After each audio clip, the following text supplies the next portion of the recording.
It's time! Yes, indeed. Yes, indeed. It is time once again. Good morning, Detroit. Good morning to everybody listening all across the world. My name is Eric Guzman. Sitting alongside this week are my co-hosts, as always, Jeremy Bryan and Mr. In and Out. We got Evan Hoy, a.k.a. In and Out, a.k.a. fucking Ghost of Christmas Past here at the rate this shit's going on. Ghost of Christmas brought you all beers. Thank you, by the way. We were going to get there. Relax. Slow down. Okay? Don't jump the gun so fast. It's all right. With that being said, you're listening to the newest edition of Speak Your Piece, coming to you live from K Radio Broadcasting, crbradio.com. And again, you can make sure you're following us on our social media platforms at Facebook, Instagram. Follow the YouTube channel now that we got that video back up again. Yes, sir. So, Jeremy, great job on handling all the post-production stuff last week. I appreciate it. Yeah, not a problem. As I'm officially back to work and my hands are officially completely tied once again, and I appreciate you holding it down. Of course. But with that being said, I got to start off here with Evan, since we ain't seen him about man. It's been 2 weeks recorded, but if you look at the videos on YouTube, you've only made one appearance. Yeah. It's been a month without a YouTube appearance from you. So, Evan? So everybody, I'm a co-host of Speak Your Piece. My name is Evan Hoy. So with that being said, we got to start off with Evan. How the hell have you been? What's been going on the past 2 weeks? And I see you've been fucking busy as shit as of recently. So, dude, talk to us, man. What's going on? It honestly seems like every single day I have something going on. I mean, it's a good thing. It's a good thing to be busy and to have these opportunities. But at the same time, you look back at it, it's like, holy crap, I really have not been here these last few weeks. No. Mm-hmm. So, like I was telling you guys off mic, my direct boss, he's been off since last week, and I've been setting up for different events and that sort of stuff. So that's been kind of taken over. And then, as you guys may or may not know, I'm starting to teach kickboxing classes, so I'm trying to get that revved up as well as kind of do my own thing. So I'm putting a lot on my plate right now. So I think the hardest thing for me to do is just find that good balance with the home life, with work life, with all my extracurricular activities. So so I'm trying to navigate that, and obviously this here. So it's good to see y'all, man. That's why when I texted y'all, I was like, I'm being there this week, and as you guys know, you guys have we're unofficially being sponsored by Stella Artois. Unofficially. No free ads. Evan's people had a bunch of alcohol left over, and they pretty much told Evan, "Hey, you got friends who are alcoholics? Pass it along to all your friends." Right, and I guess we count as alcoholics here, so there we go. So I was texting everybody. I was like, "Oh, what you like? What kind of beer you like?" You got these 3 options. So which one? And they're like, "Oh, okay." And then I had a buddy of mine. I said, I know you don't drink a whole lot, but if you had a free case, what would you like? And he said, I'll take that one. What would it be? Yeah, so. That's why I was so confused when you texted me. And I'm like, Oh, you got the personal text? Yeah, I was like, what? I got hit in a group chat with 2 other people, and I was like, because he hits us up in our little group chat talking about, all right, so if you could have a case of X, Y, and Z, what would you take? I'm thinking it's just for shits and giggles. So I'm like, all right, cool. If I had a choice, it'd be A and B. And so he starts asking everybody, "What would you take? What would you take?" And I said, "Well, listen, what's the occasion here? What's happening? What's going on?" And next thing you know, he goes, "Oh yeah, my job is donating. You can say donating all these beer cases and everything." And I just kind of wanted to see what everyone wanted. So the next thing he goes, start asking, person A, what would you want? Person B, what would you want? I didn't even get a fucking question of which one would I want. I was just like, You told me right off the bat. I said if it were me. If it were me, it would be A or B. I was like, all right, bet. He already told me his option. But didn't fucking explain what the hell was happening. Yeah, I wanted to didn't kind know. of surprise everybody with it too as well. And I brought one to my future brother-in-law. He's like, "What's the occasion?" I said, I got some from work. Like, this opportunity doesn't come along too often, so I wanted to make free beer like that is never a bad thing. Yeah, I was like, I wanted to spread the wealth, and I still got 8 cases left over. I was going to say a trunk full? Yeah, I still got 8 cases left over. So, holy smokes. I mean, if y'all run through these, I got y'all again. Don't worry. Well, luckily for in the religious aspect, Lent starts tomorrow, so I'm giving up some things for Lent here. Today is Fat Tuesday. So. Yeah. I learned something new about that too. There was a bakery on Farmington Road, slammed. It was slammed, bro. Oh yeah, it was Fat Tuesday. Yeah, it was like 3 or 4 blocks down the road. Why is it? And then I looked at the sign. I'm like, that would be why. I was like, Fat Tuesday. I learned something new about Punchies and Fat Tuesday. Okay, enlighten people who may not know what you may have learned. So we know Punchki is plural. Do you know what the singular of punchki is? No, enlighten me. Punchek. Really? Yeah. I always thought, well, punchki. Punchki is plural. Plural. Punchek. Punchek. Single. So let me just get one punchek. Punchek. But I feel weird saying that. I know, Because it I've always sounds gone like a dirty in. word. I've always gone in and be like, can I get one punchki? And they know what you're talking Yeah, about. of Like, course yeah. they know. Just because What am I going to do now? Can I get a punchek? That's like, we're from Michigan, so we say, let's go to Myers. Meyer. Oh, yeah. Myers? Yeah. Or what is Also it? like the S. Pop? Yeah, it's pop. Whoever calls That's it a soda. soda? You're No. wrong. I learned something else too a long time ago. Down south, in some places, they don't even call it soda. They don't even call it pop. They just call it Coca-Cola. Yeah, can I get a Coke? Fountain drink? Yeah, can I just get a So Coke? what if you want Mountain Dew? You just say like Coca-Cola? You just say, can I just get a Coke? But And I then want they'll- Mountain Dew. How are they And then, supposed to know that? and then they'll ask. I guess they'll ask you, what kind do you want? What kind of Coke do you want? Can I get the Mountain Dew Coke? Like, Sure. Can I Go get for that it. Scarface Coke? The Scarface Coke? Do I even want it? Shut up. Never mind. I was about to It took me a brief seconds. We're on the Coke thing. You got it. Now, okay, yep, it's going to be one of those shows today. All right, awesome. Having a drink with y'all. You might as well just Might get as well started with start. that. I don't know, man. Well, Evan, it's always good to see you here. Glad to have you back in the studio with us. And Did you hope see your name on the box, by the way? Oh, yeah. Did you see that? Did you see this? I'm sorry, what? Yeah. Did you see the your name on name? the No. box? Can you see it? Check it out. Check it out. Can you lift it? I'm afraid. Hold on, wait a minute. Hold on. I hate you so much. For those who can't see and those who probably wouldn't be able to see it anyways, from the last episode Evan was on, as we talked about the cheesecake thing, sensational. Evan, I'm going to stab you in the throat one of these days. But with that being said, Jeremy, as you Make sure try, I'm happy when you do it. I can't make no promises. Alright. Or at least Because if I'm not happy hearing sensational, I'm not going to make sure you're happy when I Bro, stab I'm you in always the gonna throat. be happy seeing sensational. even my wife looks at me like I'm crazy when I say sensational. Good. Somebody else needs to.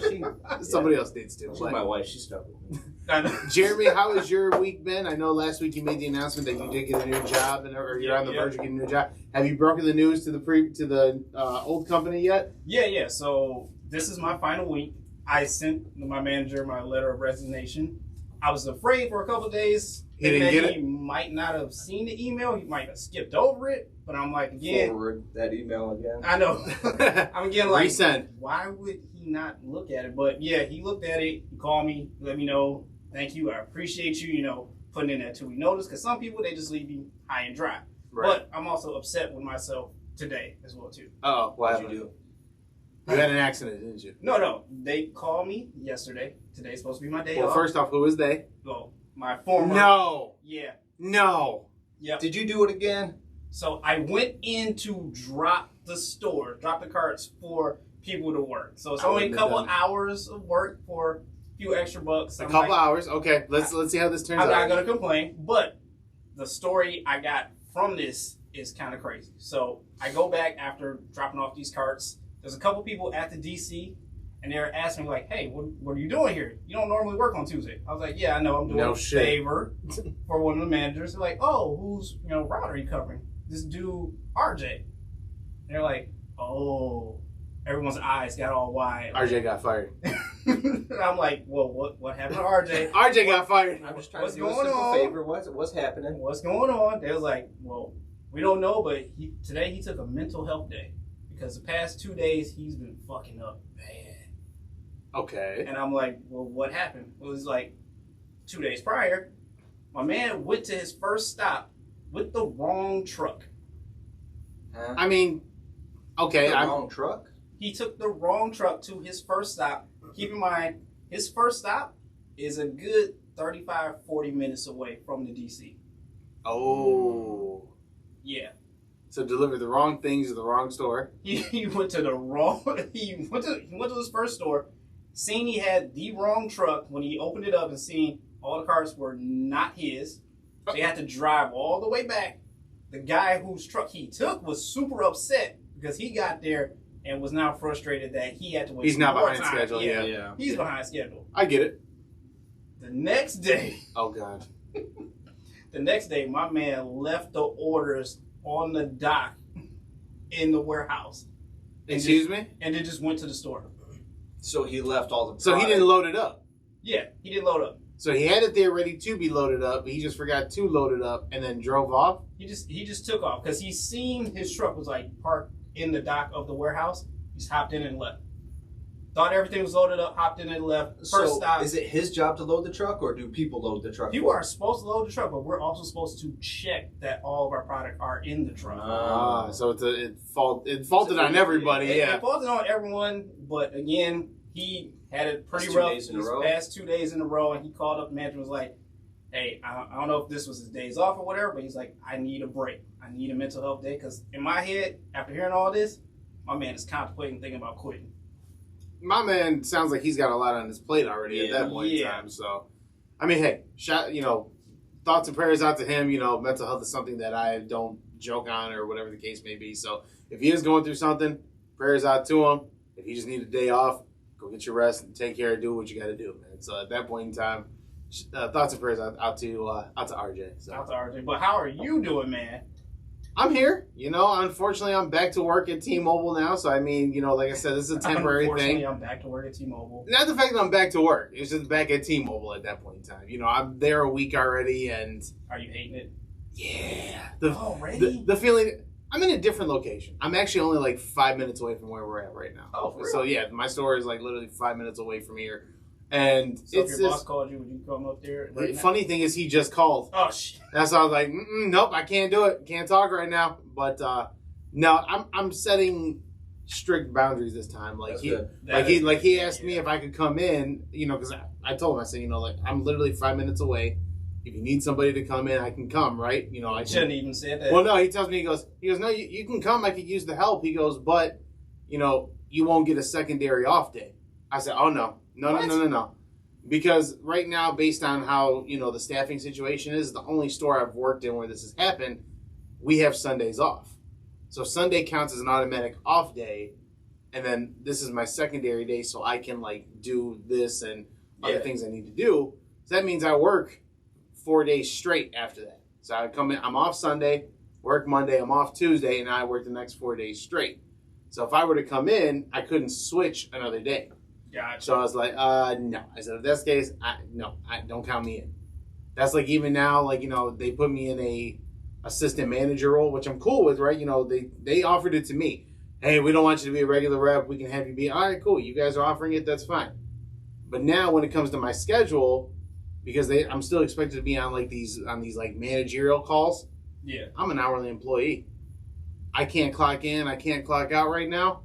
Please believe when I'm writing down my work log, y'all are paying me for this time I'm on these work calls. Facts. Yeah. Yeah, I'm not doing the whole, it's whatever, I'll do it just because it's my job. Nah, not anymore. No. It's good that you're setting boundaries, though. Oh, yeah, absolutely. Yes. That, even though, no one, nowadays, it's so hard to take time off of work because obviously, I feel I get it. The employment market is down right now. 70 to 80% of the world lives paycheck to paycheck. So for you to take that off, that was a big risk. But it led you to where you are now, setting these strict boundaries. And so I've been on this call for an hour and 6 minutes. Trust me. For an hour and 6 minutes. I am tracking every single minute. So when that shit pops up, all right, what time do I got to be on? Bet. What time did I get off? All right, cool. Let's go. And double check that paycheck. Make sure they got all the time. Now I'm going to be looking at, because before I was one of those guys, and it was a bad habit of mine. I was one of those guys who just kind of looked at shit and was just like, all right, my check is what it is, as long as I got enough money, I'm cool. Now, especially because of something I went over when I first got promoted to the manager role and they didn't have my pay properly adjusted. Oh, now I'm looking at everything. I'm like, oh no, we're going to definitely make sure I'm getting paid what I'm supposed to get paid. You're going to go through that like CSI. Oh. Yeah, just like. you think a jealous woman needs to be part of the FBI? A broke individual like myself? Yo, you were penny off, right? You were 5 cents off. So. Oh, this mustard taxes? What the hell is this? Hold on. All right, well, gentlemen, let's go ahead and get started here. We got some things that we got to get into. It's, listen, I'm going to tell you guys right now, I'm going to tell you tell the audience the same thing I told you guys. I don't have shit to talk about this week. And I know it's the second week I've said that, but... It's a really slow week. Yeah. It's been a slow with everything month. Down. Yeah, it's been a very slow month thus far. But listen, I don't have shit to talk about. Jeremy and Evan provided the topics here. It looks like Jeremy wants to start off with college here. So Jeremy, take us away with our college topic that we got. So this past Saturday was like demolition Saturday for the top 6 seeds in The demolition derby. Yeah, basically the top 6 seeds in college basketball. They all lost on one Saturday. That's insane. One Saturday. It has never happened before. What was it? I got the names here. So Gonzaga, Arizona, Auburn, Purdue, Kansas. Look and at my Kentucky. man came prepared. I'm so proud. Can I get a toast to that? I am so proud of you. You came prepared, ready to have it. Instead of scrolling through our phones and shit, you came prepared with a notebook. I'm so fucking proud of you. All right, so those schools lost. Those schools lost, although Gonzaga and Arizona still remain 1 and 2. But all the other seeds have been jumbled up a little bit more. But this just goes to show that even with the tournament coming up, any of these teams can get it. They're all vulnerable right now. Pause. Yep. Well, One of those shows, everybody. Listen, I'm glad you brought up college, right? Which I think that's a pretty interesting fact that all 6 of the top teams lost in the same day. Like, what's the chances that happens? Like you said, it's the first time it's ever happened. Also, right? if you bet the underdogs for all these, you walked away with a clean 63,000. You have such a betting case now. I know. What betting app do you use? Because I have No, DraftKings. stop. Yeah. I'm gonna take it to the next level. What betting apps, plural?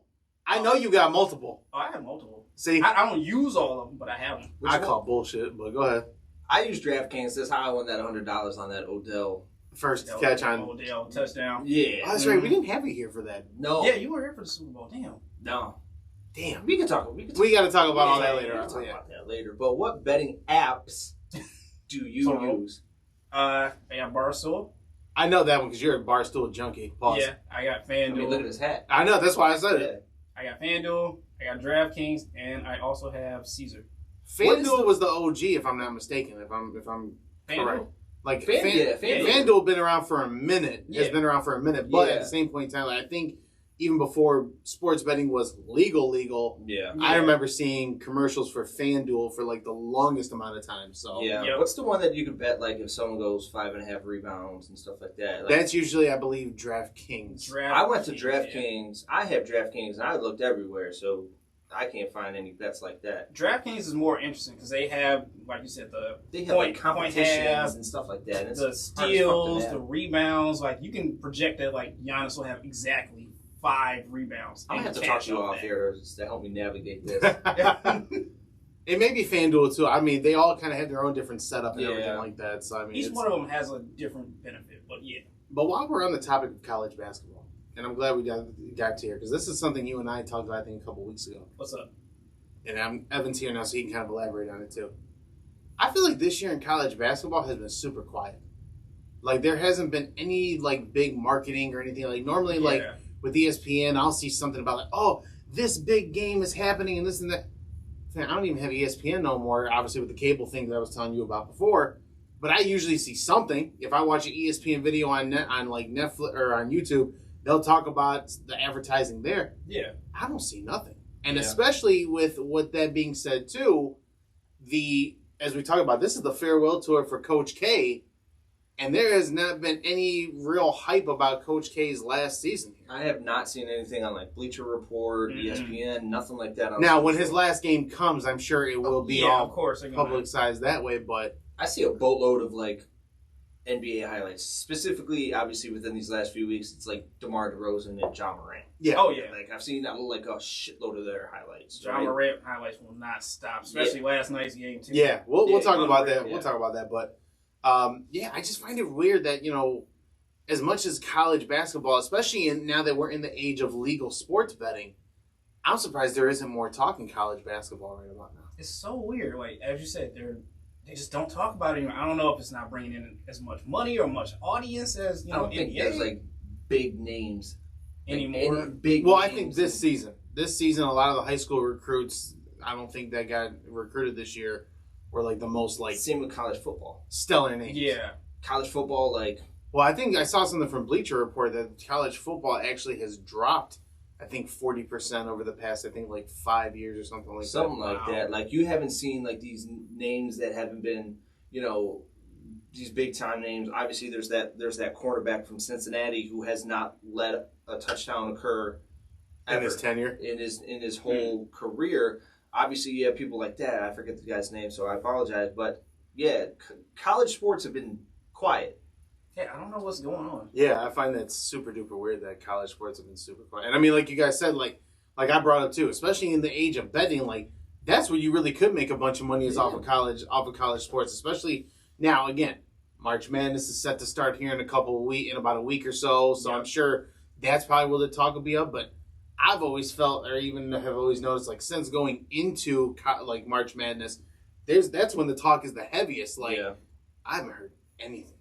Nothing. It's been quiet. It's been super, super quiet. So, but yeah, I find that really it's been a hell of a season for college basketball and college athletics this year. So, 6 losses, a fight the week before. I mean, hell.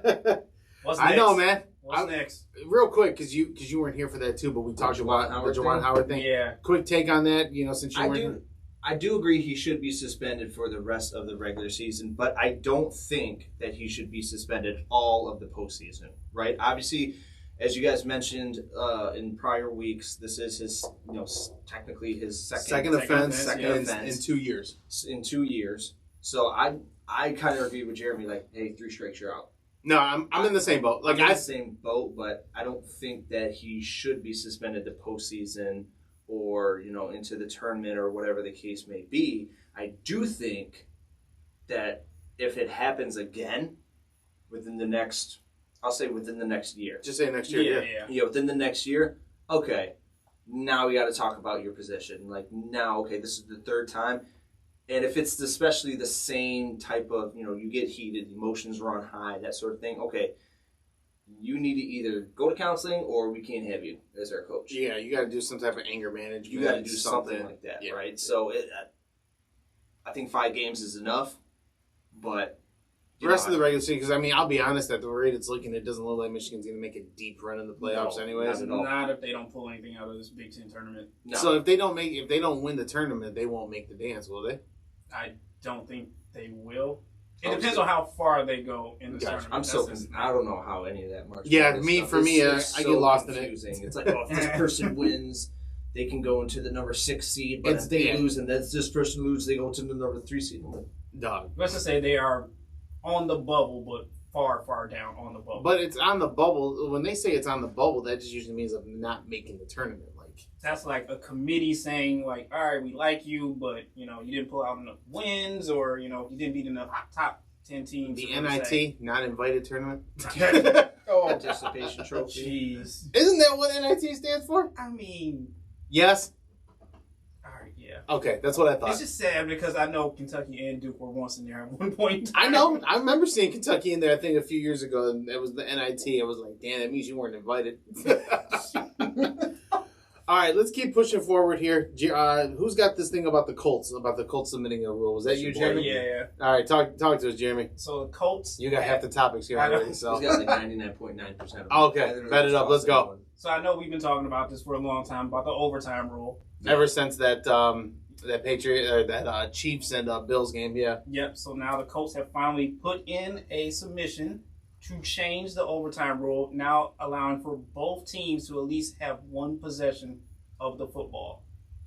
Now, it has to have a league or president vote of 24 to actually pass, but who knows? This might be a positive direction that it'll go in. I know the NFL is going to meet up next Friday, I believe, to kind of go over this again to see what they can do to change it. But, it's positive in the right direction. So it's kind of what we wanted. I got this from Yahoo. Let me take a look here and see if it says, if it states exactly what it says. It says, after several issues came out during the playoffs last season, one team has submitted an official proposal to the NFL to change its overtime rules. The Indianapolis Colts sent in a proposal to the NFL's competition committee on Sunday. According to Washington Post Mark Mask, the rule change, per the report, would guarantee that each team gets at least one possession in overtime during the regular season and in the playoffs. The NFL committee is currently holding meetings at the Combine in Indianapolis, where Atlanta Falcons president and committee chairman Rich McKay was confident that the overtime rules were going to be a big focus. So yeah, pretty much just guarantees that each. But then it's a great proposal. There's no solution to it though, because again, like you said, like we talked about before, if that is the case, what happens if both teams scores? Then you keep going? Yeah. You keep going. You keep running that shit. I mean, I get it, but like eventually they're like, and what Jeremy and I believe you were here when we talked about it as well too. You got older men. Like I can see why in college they do it. All the kids are relatively around the same age, between like 18 and 23 years old. Like you're all relatively around the same age. Like they can. I don't want to say it's okay, but it's one of those weird things where it's like it's okay to push them to the limit a little bit. Fam, if you got, I mean, don't get me wrong. Aaron Rodgers is that man, and even if Tom Brady was around. You got 40 and 45-year-olds out here playing for 6 overtimes. Somebody gonna get hurt. Somebody is going to get hurt. Then. That's why I said they've already added an extra week, and now you're gonna. They signed up for. They can just retire. And now want to do that. You gonna see the fastest retirement fall ever. Like be like he's retiring. I think to your point. Like, hey, look, all right, you both got a touchdown, right? And then let's say on their second time through, I get a touchdown.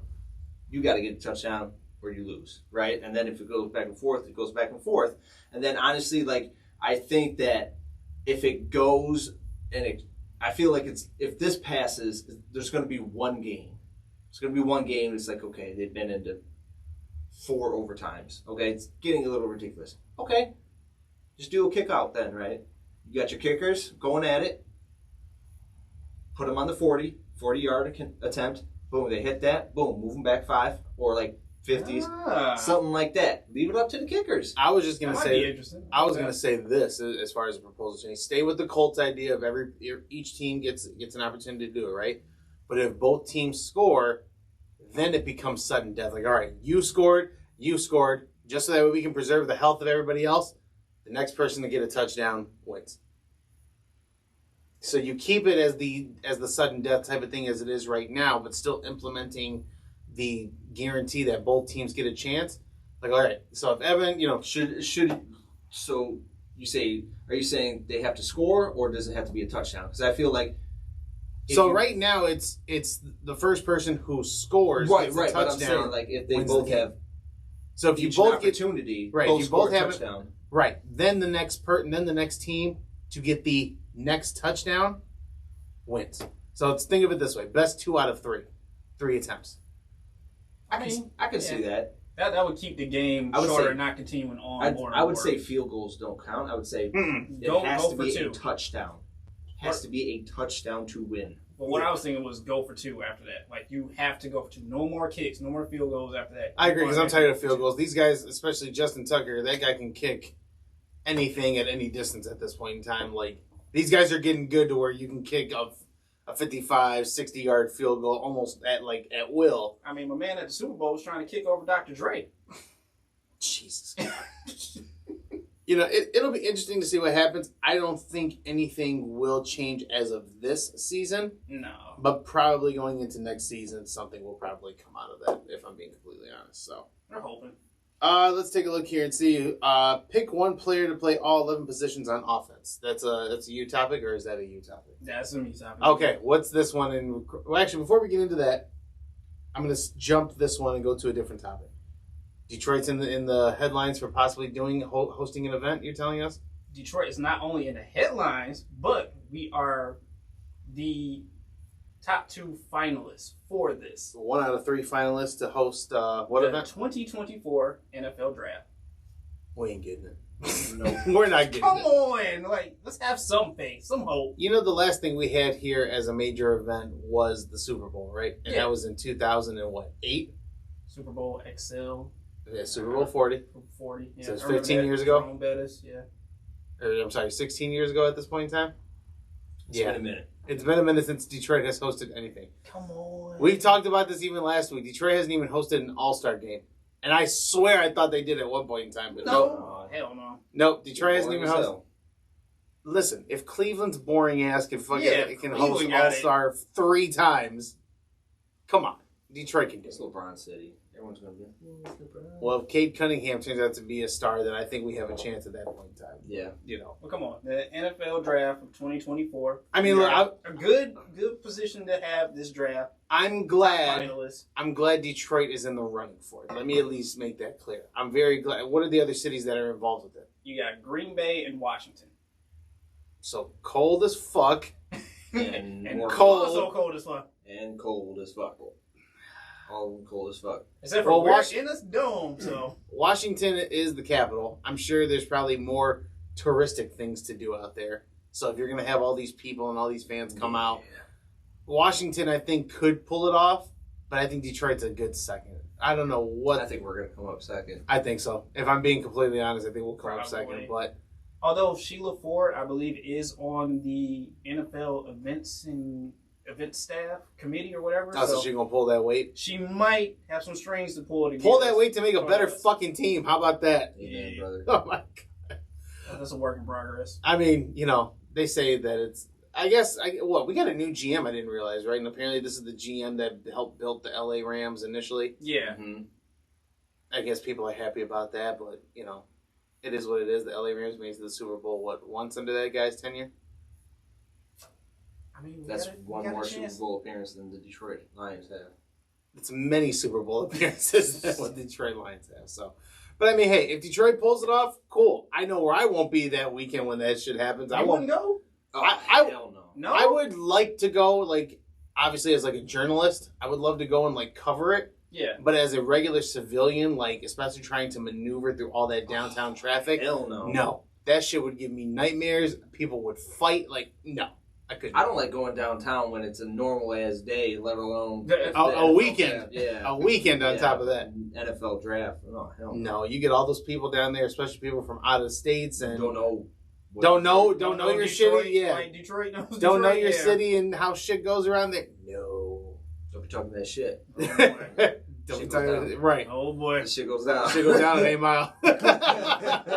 Let's go visit 8 Mile, you guys. This is where Eminem went. Oh and my that's when God. people are gonna find out. That's when people are gonna find out. Eminem is Oh from. my God, Mom Spaghetti. No, people are gonna think Mom Spaghetti is gonna be Eminem's house. Is this where you grew up? Is this really how it tastes? No, you really want to see where Eminem went, grew up? Go down the road. Keep driving. I'll let you know when to stop. No, because here's what you're gonna have, and I know I'm talking about shit now. I know. You're gonna have people. Oh my God, we have to stay down here in downtown? No way. Oh look, there's Birmingham. It's only 20 minutes down the road, down the freeway. Oh my God. You'll have all these people. You're like, what's the closest, nicest? That's the closest, nicest. That's not too expensive. Southfield. What is Fago? I don't know what that is. I'll see. Now, see, that's something I'm excited for people to learn. To learn about. You're other What's in Michigan? Ooh. Oh boy. Listen, I'm gonna tell you right now, as someone who has drove out of state before, that Michigan left is the greatest fucking invention ever. Mm-hmm. Really? Yes, because I drove down in Florida once. They don't have left turns like that. Literally, you're at a light. Wait, what? You Yeah. gotta go down. And No. Mm-mm. Wait, I gotta make a right and then find a parking lot and do all that. Well, technically, if you want to go the safe way, yes, you find a parking lot. But let's say you're trying to bust a left, right? For a turnaround. Oh shit, I went the wrong way. You're at a light, oncoming traffic. If you can make that turn before the traffic comes, you turn. Do I get a ticket for that? Apparently, I'm guessing it's legal. I saw 3 people I was with down there do this shit. I said, oh, y'all are brave. That shit would not happen here in Michigan. Whoa. Pass. If you don't use that Michigan left, that's your ass. That's a ticket. Impeding traffic, whatever the case may be. Mm-mm. All right, so let's go back to this one player to play all 11 positions. Is this a football thing or? Yes, this is a football thing. This question came up from Barstool. Pick one current player to play all 11 positions on offense. All 11 positions on Yeah, offense. so basically you're cloning one player 11 times to play. For offensive line, tight end, wide receiver, running back, quarterback. Yep. Listen, Halfback. I don't know football, so I can't answer this question. But There's just one top player that you think in NFL. why gotta be a top player? Well, I mean, you get a bench player if you want to. Go ahead. You got anything? I'm trying to weigh my options here. Who are you looking at right now? Low key, Uh-oh. I would Oh, probably boy. say like Bo Jackson or somebody. One current Player. One current player. Hmm. Say that idea went out the Yeah. window. I don't know why I'm calling Mike Evans. Mike Evans? I don't know why. Mike Evans just sounds He would get pancaked so hard on the offensive line. But But he's a receiver, though. So I mean, the guy can run. But we've seen him but throw you got an offensive line. That's the thing. You need somebody. You need a solid person to hold that offensive line. So you got to think of like a stocky but yet nimble dude. Well, I know it ain't Jameis Winston. Hey, my man's is working out again. I seen him on the treadmill, yeah. I seen him on the treadmill. Why does he look like the most dead person I have ever seen in the world? Yeah. Like, my man got a dad bod on his treadmill. Like, what are you doing? Listen, man, he trying to be that new standard NFL quarterback. That's Winston, baby, what are you doing? Come on, Evan, you got to think of something here. Jeremy, who would you go with? I'm going with the cheetah. Give me Tyreek Hill. On O-line? The whole line? I don't care. All I need to do is get him the ball and throw it deep. Boom. If he gets tackled, that's his ass. He gonna die. All I need is just one pass.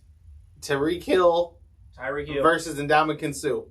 Yeah. That boy ain't gonna make it. That boy ain't gonna make it. Better yet, Tyreek Hill versus Aaron Donald. Oh. That boy ain't gonna make it.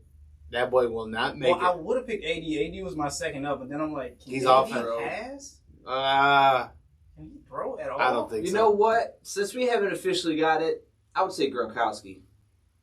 That was one I was going to say, but I felt like that was going to be like too cliche of an answer. It's not a He would be bad solid in the offensive line. He's a dope-ass tight end. Great receiver. He'd be a truck stick. Actually, you know what? I changed my mind. Derrick Henry. That's a good one, too. That's a good one, too. I'm Derrick Henry. Yep. All right, that's not bad. I'll take it. I'm taking Derrick Henry, or? No, I'm saying I'll take his answer. I'm going to still stick with Mike Evans, but... Okay. Just because that's the only name I can think of off the top of my head right now. But, I mean, Gronk's a good answer, too, so... Yeah, I think those are probably going to be your best two. Like, if you needed to clone all of them... Derrick Henry has thrown a touchdown. Derrick Henry and Gronk are probably going to be, like, your best two answers. I'm still sticking with the cheetah. I don't care. That man going to I get... just need a pass. I need one pass. That's it. That Joe Burrow's offensive line. They would just run. They would just run around. Throw me the ball! Oh, my God. Well, Evan, I know you kind of wanted to talk about it here, too. Let's kind of do some NBA conversations here for a little bit. We got some time to kill, and we can always get through NBA and talk NBA for a little bit. Evan wanted to talk about James Harden's debut over in Philadelphia, rocking the number one.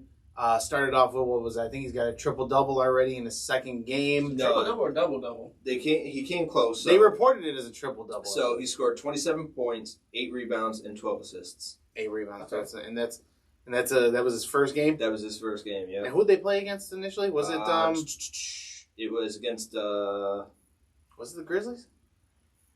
Timberwolves. No. Timberwolves, that's what it was. Timberwolves, Okay. Yep. What about his second game? Because I know he's only played 2 games thus far. Let's see here.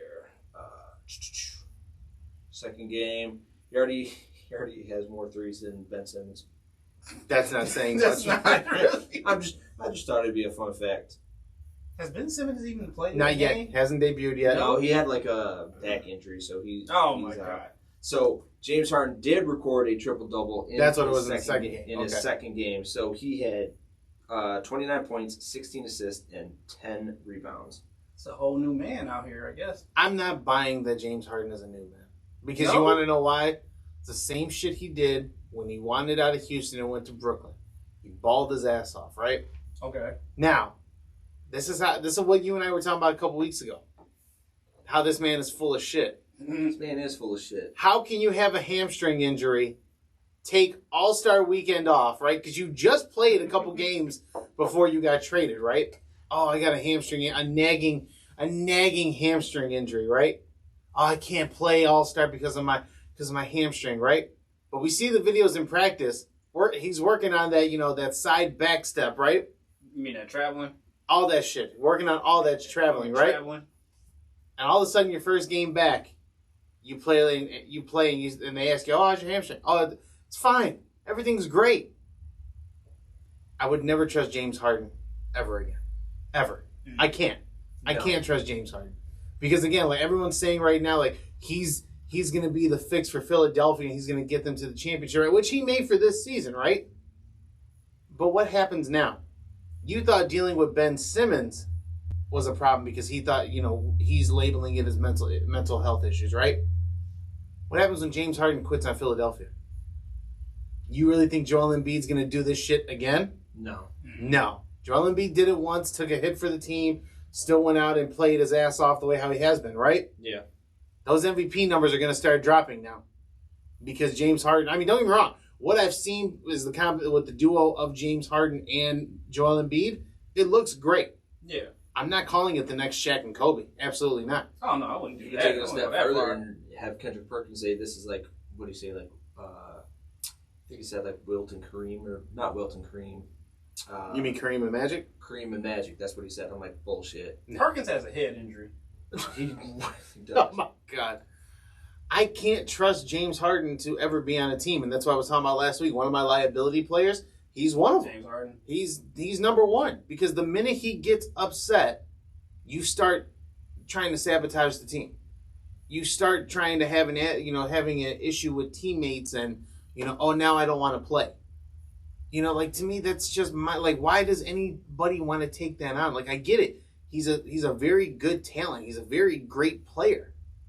But knowing that that's what's happened now 2 years in a row, he has sabotaged a team 2 years in a row. Why do you want to put that in your locker room? I don't understand why anybody would do that. I think he's a prima donna. They're all divas. Oh, Yeah, I think like in, Eric, you brought up a point last week or the week prior where KD, Kyrie, and James, they went 16-3 in 19 games. No, 13-3. 13-3. 13-3 in 16 games. Yeah, sorry, excuse me. So you really went through all of that to get. Matter of fact, do I still have it here? Give me 1 second here.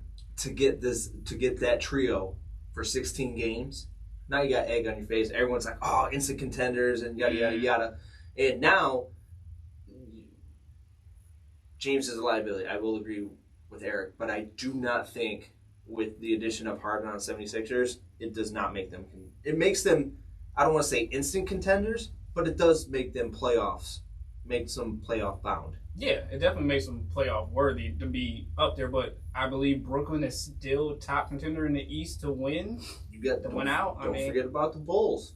I want you guys to look at this because this was something Jeremy and I talked about a couple weeks ago, and I didn't get to re-report it here, right? So we talked about all these teams have given up to get James Harden, right? This is the initial Rockets to Brooklyn trade, and this is a few years ago, right?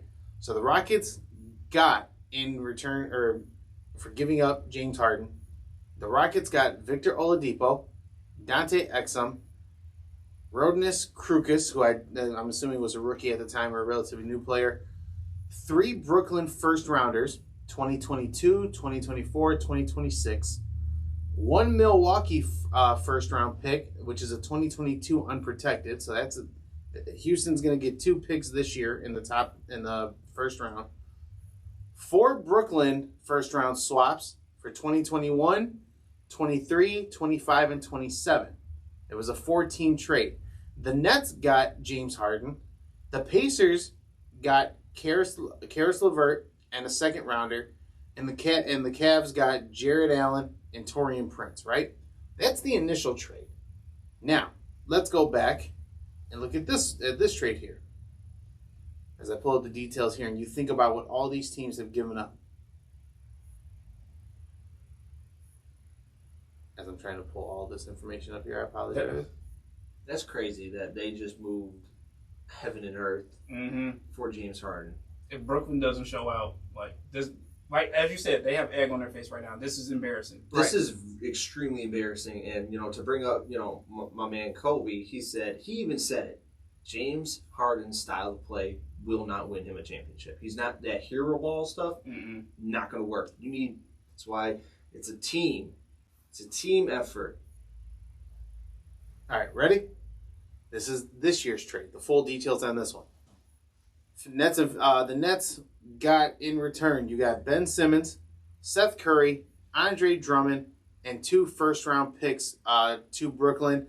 And then in return, Philadelphia just got James Harden and Paul Millsap. So think about that. 3 teams. Brooklyn.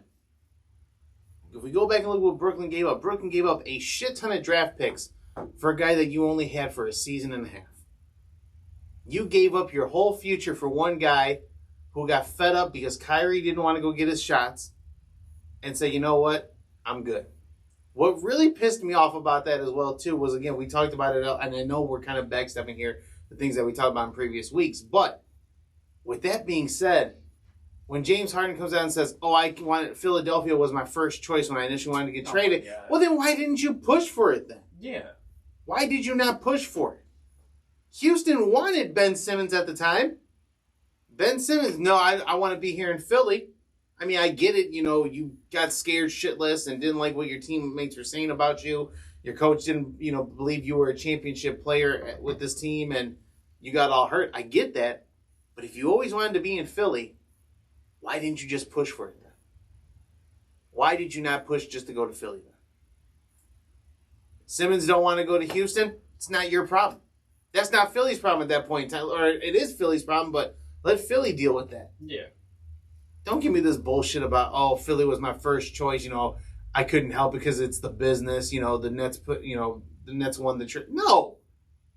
The way how this league works nowadays, where any player can force wherever they want to go to, just as Harden has done in 2 back-to-back seasons. You got some input to put in here, like where you want to be. I don't buy the fact that Philly was your first choice. I think playing with your boys was what you wanted to do. Of course. Because that's what they sold you on. Hey, we're going to go get play. But no one expected COVID to happen. No one did. No one expected COVID to happen. And all of a sudden, Kyrie, I get it. I'm not knocking Kyrie's beliefs on not wanting to get vaccinated. That's what he believes in. That's fine. But if Kyrie wanted to make this thing work and didn't want James Harden to leave, then you got to kind of look at it and be like, hey, what's the bigger deal? What's the bigger thing? Do I really want to win a championship for my team, or do I want to stand on my ground and not go get my shots? And if Harden is really that upset about it, then you, Kyrie, need to get involved and say, hey, what do you need me to do? Well, question here. Do you think Harden could be making a mistake given the New York mayor has now said that, potentially they could be going to... They're not going to change it. The whole unmasking thing and now allowing Kyrie to play all his home games. Do you think he could be making a mistake there? Or no, because I think, like Evan said, as far as like Harden's style of play, and then what was reported as well also. When Harden's on the floor and Harden is running the point, Harden wants to play that iso ball. Harden wants to play that isolation style of basketball. KD's not going to let that happen all the time. You want to get a couple plays in, you want to get your numbers up real quick. All right, I'll give you some time to get your energy going, get your shots going, right? But if you think that iso ball is going to win us the game, win us a championship, hell no. That's just not going to fly. Like, again, even when those few games when Kyrie and Harden and when all three of them were there and Harden was playing point, I don't mind Kyrie handling, playing the 2 guard. Yeah. Do I think Kyrie's the better ball handler and the better initiator of the play? Absolutely. But that's what you were looking at that point in time. You didn't know who was going to handle, and that's what made it such an offensive threat, was that you didn't know who was going to start initiating offense. You didn't know who was going to get the final score. So it's just funny to me how all these teams wanted Harden so bad. Harden ends up looking like the winner because at this point in time, he goes, all right, cool, I can go wherever I want, and everyone's going to give up what they got to get me. I'm sure Brooklyn looks kind of stupid now for, giving up all those draft picks for him. Of course. Now, if you look back on it, yeah. Yep. Brooklyn looks kind of stupid, but at the same point in time, I'm thinking long term. I'm kind of with everybody else. The Brooklyn trade is a next year deal, is a next year move. Yeah. Because right now, with the way that team is at and everything along those lines, I'm not saying they can't, but it's a very tall task for Brooklyn to get everyone initiated in this offense. Again, you have Kyrie, who's in and out, like Evan. You have Ben Simmons, who is learning a whole new system. I'm sure James Harden got plays from Joel Embiid the whole time. Like, yo, if you come here, like, this is what we're running right now. Yeah. Something. Because he's fitting in way too well already to, like, not have seen something. I know. It just seemed too easy for him now to go 76ers are looking to pick up DeAndre Jordan, too. Because the Lakers are going to yeah, I've seen that. Well, because they gave up Drummond. And Drummond's only on a 1-year deal. So, if I'm Brooklyn, I'm going to try and re-sign Drummond to at least another 1 or 2 year deal. I was going going to the future of next year. Give me another one on Drummond. I'm still not confident in him just yet. So it's just amazing to me about like how, don't get me wrong, Harden's first 2 games looked great, right? It's only 2 games. Right, again, it's only 2 games. Small sample I'm size. still not sold on the fact that Harden is going to be the guy who gets them over the hump and gets them into a championship. Build around Embiid. You have Yes. to. You have to build around Embiid because he's And the they only already consistent have. thing. Yeah. Well, not really, because his first 3 years he was injury prone. I mean that's to no fault of his own, but I'm saying like he had foot injuries. like that's to no fault of his own. That's just the name of the game. Like as far as injuries, you can't control what injuries you You have. realize he missed his first 2 years because of his own foot injuries, right? Because he was that frame, that size, like right. It's kind of like what the you're argument that they're having with Zion right now. Yeah. Well, Zion's a fucking stupid ass for doing all that shit. Zion just chose to give up. Did he give up though? I mean, there's no I correlation. think mentally he's out. Yeah. Mentally he's been checked out. Well, And I think apparently he's not making how it's looking. Let me rephrase that. How it's looking with Zion is he's not making or he's not taking initiative. He's just like I'm injured. Well, Yeah, has anyone even Yeah. seen him I'm injured. lately? he's or- in Portland. I know that much. He's in Portland right now? That's where he's been since he was doing the second half of his rehab. I think we covered If that. I'm New Orleans, I'm sitting down with Zion and be like, do you want to be here or not? Yeah. Because you are up for he's up for to pick up his Rookie 50-year extension. his extension, yeah. Do you want to be here or no? Well, hold on, because there was a report that came out about that too, and I want to see if I can pull it up. So give me I'm one. Zion. Peace. Yeah, peace out to New York. That's where you probably want to be right now with the rest of your Duke family members. So go ahead. But the thing is, you guys mentioned it last week. If I'm trying to get Zion, and if I'm New Orleans, obviously Julius Randle was already at New Orleans. Yeah, that's gonna be tough trying to come back there and like. So this was a report by this was an article by Bleacher Report about almost a week ago, and it says Zion Williams' detachment from Pelicans stems from lack of trust, and that's against his issues with David Griffin. With David Griffin, yep. So the article starts off: separation between Zion and the New Orleans Pelicans has reportedly been building for a while. Former NBA player J.J. Redick accused Williamson of being "quote-unquote" a detached teammate on ESPN's First Take. And Christian Clark of NOLA.com reported this began with issues within the front office. Quote, the detachment Williamson has shown within the Pelicans, sources inside and outside the organization often cited, is because of a lack of trust. Vice President of Basketball Operations David Griffin is seen as a driving force in this divide. Williamson and his camp didn't trust Griffin to be truthful, Clark added. And then I know J.J. Redick kind of went on and said the same thing. Like he said that Griffin lied to him when he got over there to New Orleans in a trade a couple years ago. So now as an organization, you have to look at David Griffin like, yes, you're the reason why we got Zion. Like you came here, you're trying to turn this organization around. Plus, on the other hand of that too, David Griffin has an MO for this. David Griffin and LeBron James did not get along when LeBron was there in Cleveland. Like I know when David Griffin initially when LeBron came back, obviously he had issues with Dan Gilbert, but David Griffin was another reason behind that. But again, David Griffin built that team to get what they needed to get done. Yeah. So you have to look at the history with David Griffin and now say, like, look, if you're ownership from New Orleans and you want Zion to be here, you got to sit both of these guys down and be like, look, Zion, you got to lose the weight, hands down. New Orleans already had that Mardi Gras parade and they bashed the shit out of him. Embarrass him. I think if I'm Zion, I'm out at this point in time. Like the city don't want. I mean, get it. The city's mad because I can't stay healthy. But Zion's got to admit, part of that is on his own fault as well. Also for not staying. And that's what I'm saying. Like it looks like he's just mentally checked out. And obviously, we will never know what it's like to be a professional basketball player. What goes on behind the scenes, and obviously that could be a mental toll because you're being pulled in so many different directions. But you worked your ass off to get to this spot. Now that you are the face of the franchise, now everything that you've worked for is now coming to fruition. You're just going to give up just like that? No. I'm not going to give up like that. Being a high draft pick as I was, no. Exactly. And probably one of the most hyped high school kids or one of the most hyped. Not high school, because even in college, the hype kind of like fizzled out because, again, like, he had his foot injury with the blowout shoe and everything. Scandal and stuff like that. But, like, you worked your ass off to get to this spot, and you're just going to throw in the towel. No, you know how many people would kill to be in your position. In your position. So if it's not, and that's fine. If it's not working in New Orleans, that's okay. That's okay. Yeah. But you still have to do your part though and lose the weight. Like that's like expecting me at the size that I am and at the height that I am to go out and fucking play point guard and run up and down. No, like I'm not gonna physically be able to do it. Right. But as a commitment into the NBA, you have to do your part.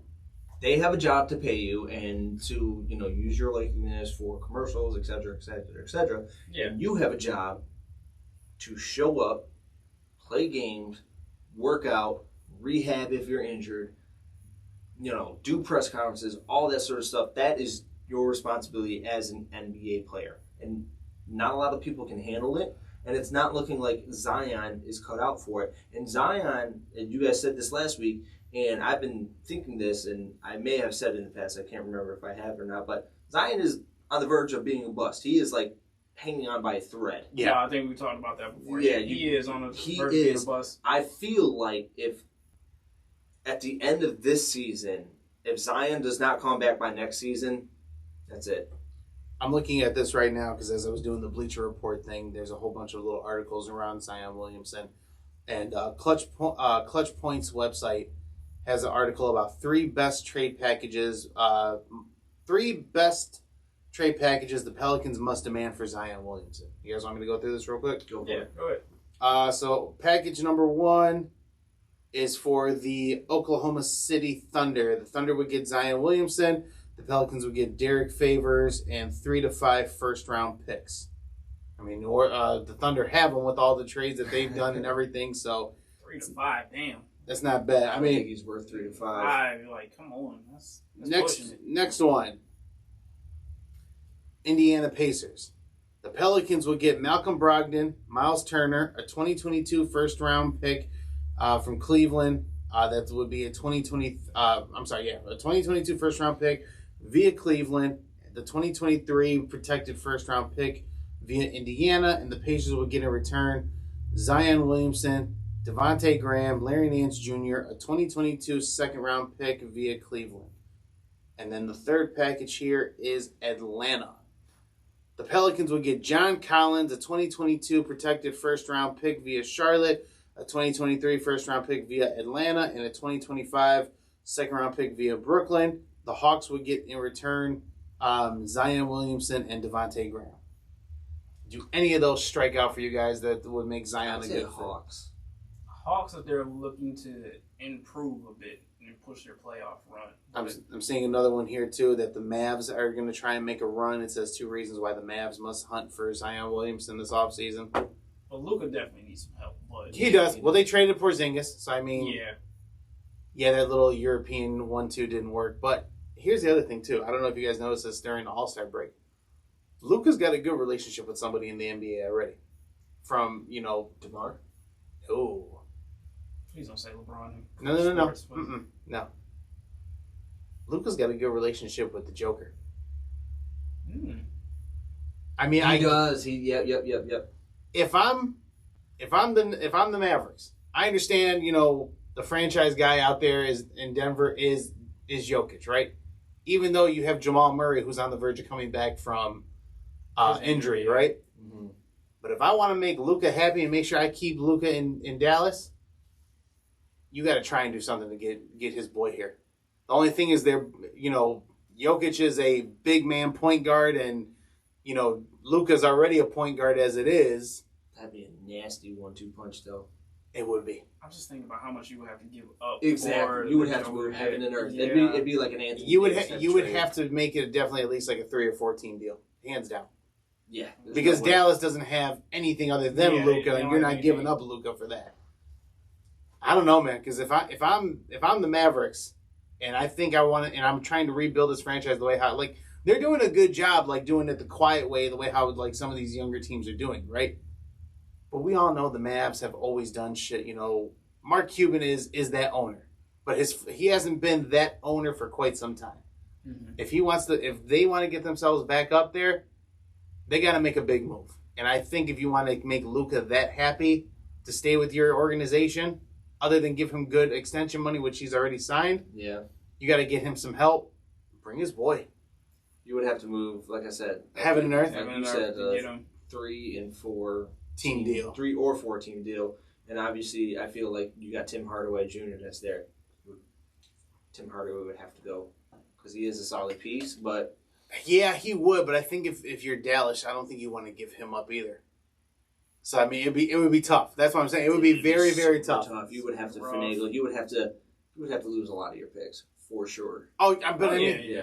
But I mean, at that point in time, like, if you know you're trying to be in the championship hunt for at least the next 3 to 4 years, I think you giving up your picks is worth it at that point in time. Yeah, because, I mean, Maverick, it's kind of like, what do you... If I'm the Mavericks, what do you have to lose? Correct.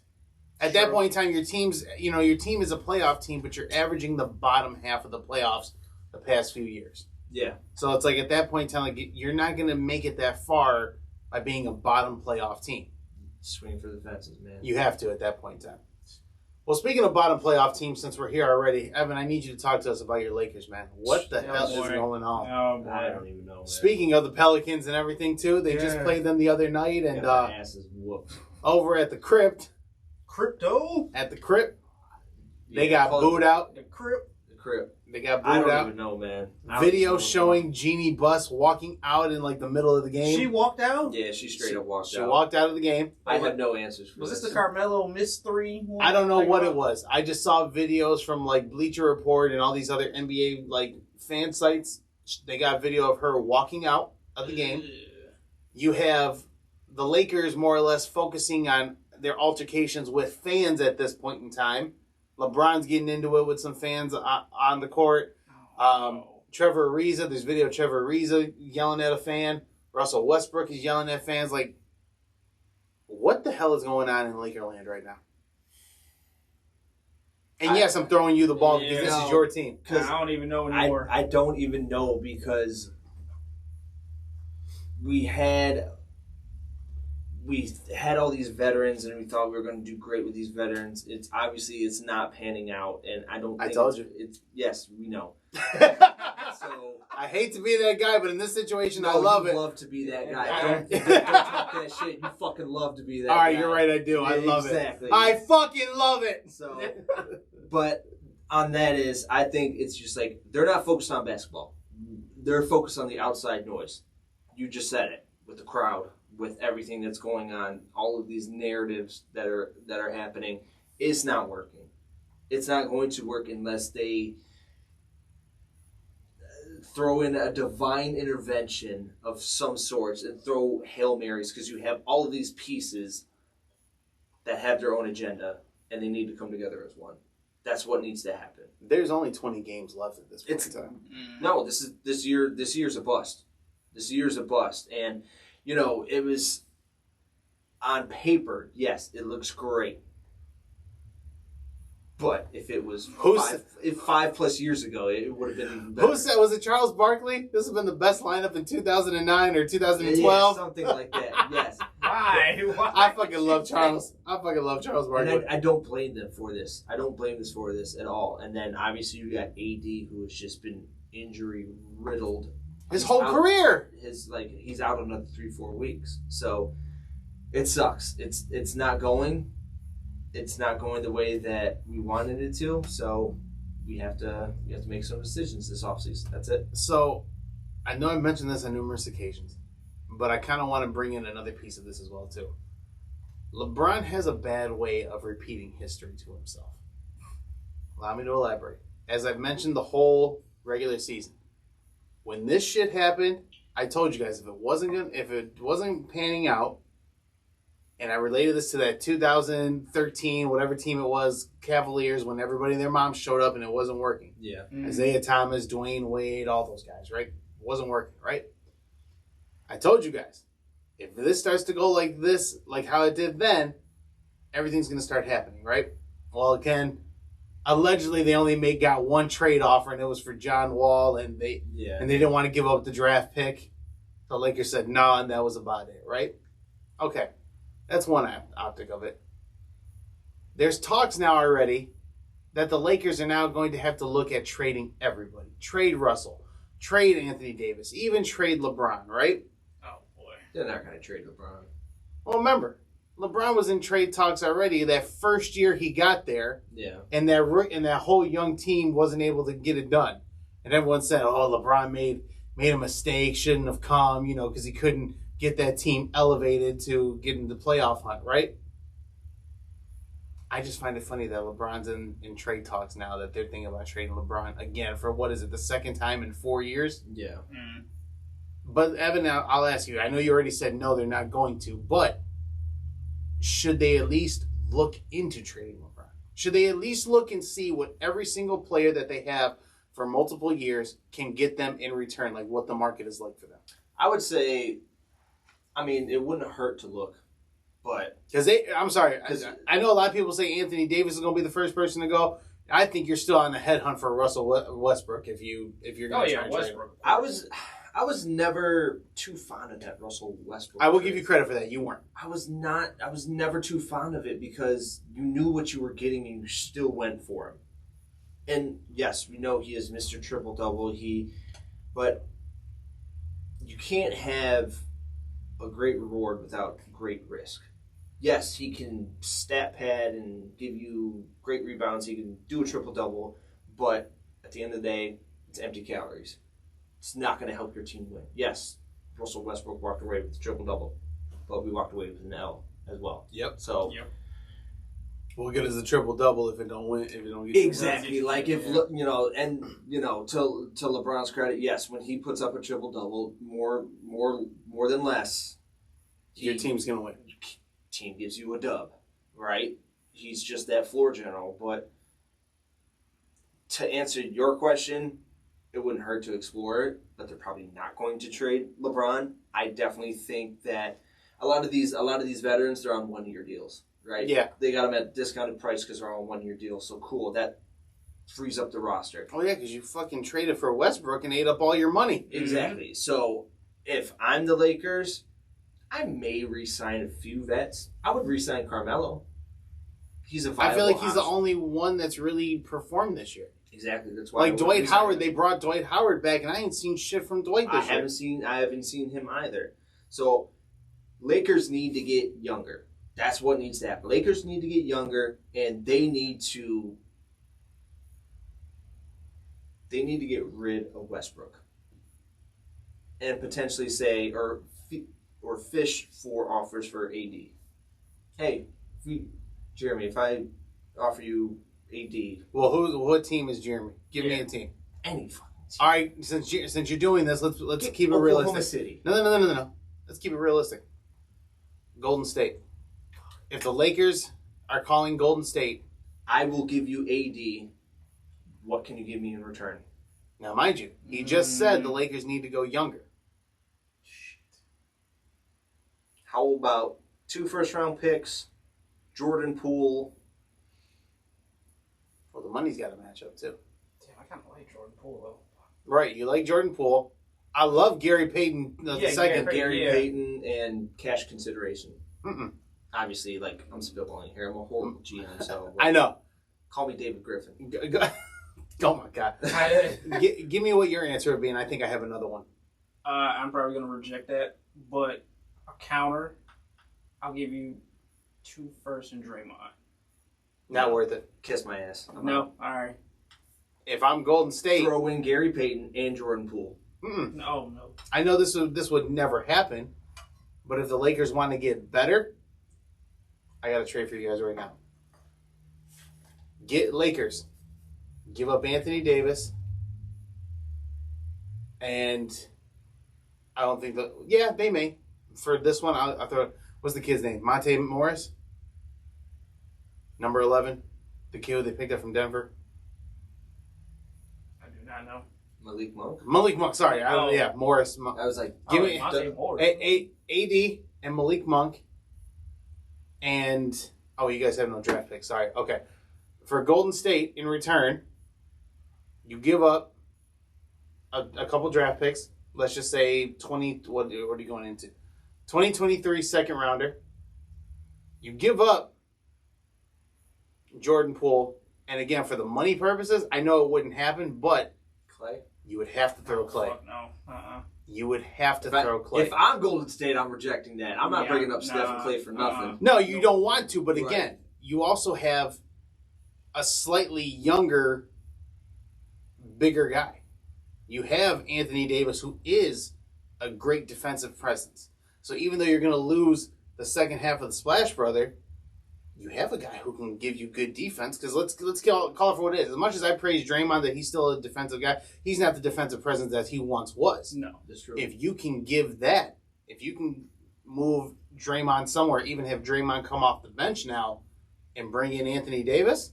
Or I'd move Davis to the 5 and have Draymond at the 4. Davis don't play 5. He refuses to play 5, and that's always been his thing. Yeah. He won't play, like, he says he will, but he gets manhandled in the 5. Again, this is your hypothetical between Golden State and LA. Now, if you're somebody else, like let's say, again, you said Oklahoma City, and you're trying to trade for, let's say, Anthony Davis, all right, cool. I give you all the first-round picks you want. Because they can go with them. They can give you a mix of first and second-round picks. They got what? After they did, 14 of them? I'm sure they probably got like 12 left, 12 more draft picks between the next few years. Yeah, okay. They're more than willing to give up a couple first. Yeah. They can give you some first-round draft picks. Give me SGA. You won't get that. No. You won't get that. You'll probably get the other guy. They have another guard down there. I like. I forget his name, but he wears number 5. He's kind of got the dreads. I can't think of his name right now, but they may throw him in there for you. Yeah. As a younger player. But SGA and Anthony Davis ain't a bad combo either. But again, my only thing for Anthony Davis, dog, you got to start wearing them high tops. Yeah. You have to wear them ankle braces and the high tops. I get it. The Kobe's are Kobe's. Kobe's are comfortable as shit, though. They are. But when you that tall and... Yeah, you got to think. You getting hurt picking up milk from the refrigerator. Jesus God. You need help. John Morant's the next best thing in the league right now. Oh, of course. John Morant. I'm sorry. Did you guys not see that poster dunk yesterday? Oh, yeah. I seen that. You didn't see it? Oh, yeah. That over, what's his name? Jacob Patel? That was nasty. And he dropped a 50 piece. 52. And that buzzer beater at halftime where he literally just caught it and flung it. Steven Adams just like heaved it. John out there somewhere. Fuck it. Someone has to explain to me how to do the gritty because I don't know how to do that. I see that's the trend nowadays. If the Bengals would have won the Super Bowl, I would have came in here doing the gritty. No, all I can say is John Morant's the next best thing in this league right now. That special talent right now. You know what? And to kind of piggyback on that, I haven't heard much about Trae Young. Which goes back to our original topic of just kind of like college basketball being quiet. Trae Young has been kind of quiet too. It's been like the John Morant show. And I'm not that's no disrespect to Trae or John Morant, but I thought I would hear something about Trae Young. The Hawks have not played as good of basketball as they did last year. Like they made that good push. They made it to the conference finals and everything, but that team has not performed as well as they should have. Yeah. With those type of expectations. But I was watching. They were talking about it earlier today on First Take. And, as we talked about, Zion earlier today, and we talked about, bust and everything, right? Stephen A. made a nice comparison. We're living in a parallel right now. Because he said if you want to look at who John Morant is going to relate to, he's going to relate to Kevin Durant. And here's how. Here's how he broke it down. Who got drafted before Kevin Durant as the number 1 overall pick that year they got drafted? Greg Oden. Greg Oden was the number 1 overall pick to Portland, right? Yeah. Yep. Now again, who was number 2 for Seattle at that point in time? Kevin Durant. Zion Williamson was number 1 to New Orleans. Number 2, John Morant, right? Greg Oden was out for injuries. Couldn't really come back. Zion, between a combination of weight and injuries, has been out. Has not really had an impact in the league like people thought he would. Who's taken over at the rookie sophomore level? John Morant and Kevin Durant did. So it's kind of interesting here how he kind of broke that comparison down. And all I got to say is John Morant's the man.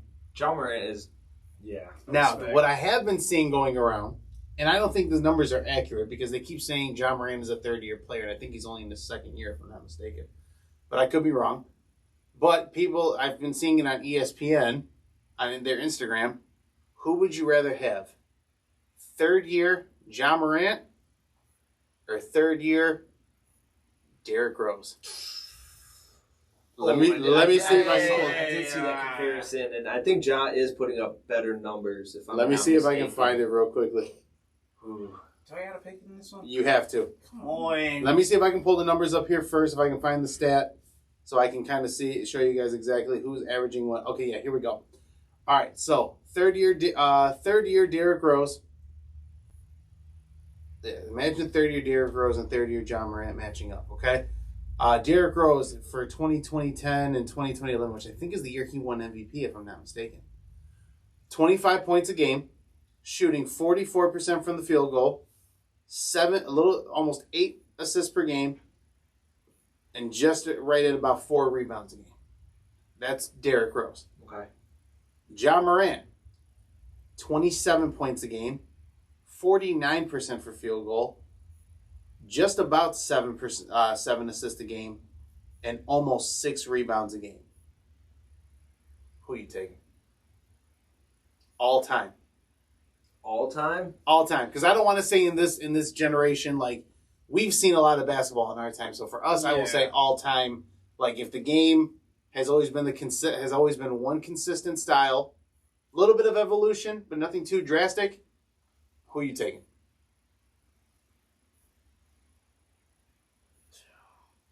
Evan, you got anything? I'm going. I really don't want to pick Because one of these people. The only thing that's holding me up is that we've seen how Derrick Rose's career has been playing out. The thing is, Ja Morant is still young, and we don't know what. Still young, and we don't know the whole. So I don't. That's where I'm caught up at. But if I'm going strictly off of statistics, Ja. Jeremy? That's fair.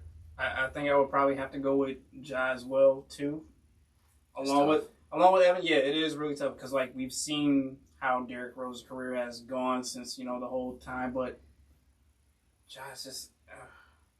I feel like there's so much more there that we don't know, that we haven't seen yet, that we were willing to take that chance on for him to be something special, something even more than what we have seen from him right now. Let me tweak it a little bit for you guys here then too, just so that way we guys have something to talk about here a little bit and kind of extend on the conversation. Let's just say in a perfect world, no injuries, nothing like that. Derrick Rose never gets hurt. Ja Morant stays on pace at the rate he's going. Does that change the answer? Does that change your guys' perspective on it? I mean, if they get a couple more pieces in Chicago, I kind of like D Rose in this one. But if I'm legit just talking D Rose and Ja, just themselves, no other pieces, I'm going to have to take Ja. You still taking Ja? I'm still taking Ja, but not by much because I think I see more of an all-around game in Ja than I do with D Rose. All right, I can see that. That's why it's tough because if D Rose didn't have injuries, God only knows where his how career. far he could have been. Yeah, because he was like Russell Westbrook before Russell. Like his style of play was slashing. Like I'm gonna jump out the gym, I'm dunk, and Ja's doing the same thing. Don't get me wrong, but it's just like, oh man, it's so tough. Yeah, it's so tough because I love D Rose. But I just feel like Ja's more all around. This one is really tough, and I can respect that too. Like I really can respect that, and it's hard, and it's not by much. But I feel like D Rose, like back then, just solidified himself as who he was, as to being that Kobe-esque type of player that I haven't really seen exactly from Ja just yet. Mm-hmm. He is very aggressive. I give him that. He is very aggressive when he has the ball, but I just think D Rose had that a little bit more of a dominant presence out there on the floor, whereas Ja's like, all right, I'm gonna wait to take my shot and then just go, and then just explode and then just go at it. Yeah, it's tough, man, because God really knows. It's almost like comparing, like we'll say, Kobe and LeBron's career. Like, which career would you have more? Like. Take the good with the bad, you got the catch-22s, but, that sort of thing. But, even still then, that's a toss-up, too. Like, who would you take, Kobe or LeBron? Like, I would take Kobe's career in a freaking heartbeat. You're a Kobe guy, though. No, I'm not, like, strictly non-biased. I would take Kobe's. I would say Kobe's. What if LeBron ends up getting a 5th championship? Then what? Does that make a difference then? No, I would. They both came out of high school. They both came out of high school, so it's just like you had. Essentially, Kobe went 5 for 7. Right? In regards to what, like championships? Championships, right? Yes. 5 for 7, and then you have LeBron who went 4 for. No, he's 4 out of 10 I believe 11? no. God no, not that many. Because he 4 out of 7. LeBron. Yep. So remember, LeBron's been to the. Are you talking the finals? Are you talking finals? I'm talking finals. Yes. So LeBron has been to the finals more than 7 times. I don't think so. You sure? 2007 with the Cavs when they got swept against the Spurs. 2011 versus the Dallas Mavericks. They lost. 2012 to the Spurs. 2013. 10 trips. 10, what am I missing then? Hold on. Keep going. Okay, so let's run it back. 2007 against the San Antonio Spurs. Yep. 2011 versus OKC. 2012. 2011 versus Mavericks. I'm sorry, Mavericks. I apologize. Yep. 2012 versus OKC. Yep. That's probably a year I was missing. Okay. 2013. Yep. Against the Spurs. Yep. 2014 against the Spurs. Yep. 2000. Oh, that's right. Yeah, they had the trilogy for the. Okay. Yeah. Never mind. Cavs, Warriors. Cavs, Warriors, And then Warriors, Lakers, Heat. How many times did the Cavs Warriors play? 4? 4. Bro. Was it 4 times for real? 4 years in a row. 2015, 16, 17, and 18. 2018 is when Warriors swept them. 2017, Warriors won 4-1. 2016 was coming back from 3-1. And then 2015 was Warriors won 4-2. Warriors, Cavs. Yeah, no, because we were talking about how many times LeBron had been to the finals. 10. Oh yeah. And and he said Kobe only went 7, which that number's correct. And I thought it was only 7 times for LeBron too, but I forgot about the multiple years of Cavs Warriors. Yeah. 4 fucking years in a row. It's like I was like, dog, come on, somebody else, please. I don't care if Can it's you like Cavs and somebody else or Warriors and somebody else, just anybody but them. Can you believe like we lived through that time to see these two teams just go at it 4 times straight? It's never gonna happen again, I don't think. No, never. But I have a question for you though. Out of all the teams that LeBron has faced, right, in all of his points in time, I'm sure most people will say the Cavs or will say the Warriors, right?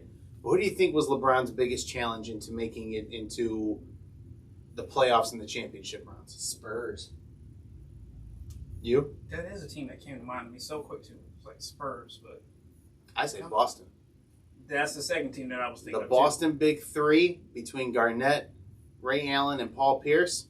That was a nasty combo. They gave LeBron and the Cavs hell. Yeah. LeBron could never get past those 3 on his own. A lot of people equate the Boston Big Three and LeBron to Jordan and the Pistons. How Jordan could never get past the Pistons until LeBron finally got to that point where it's like, look, now I know what it takes, what I got to do to win. Right.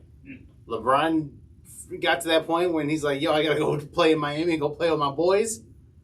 And that's how he did it. I think the Warriors will probably be the most highlighted one because, again, it was like 4 years in a row. Yeah. Like, you always knew, like, all right. Like, you always had that anticipation of wanting to see it again.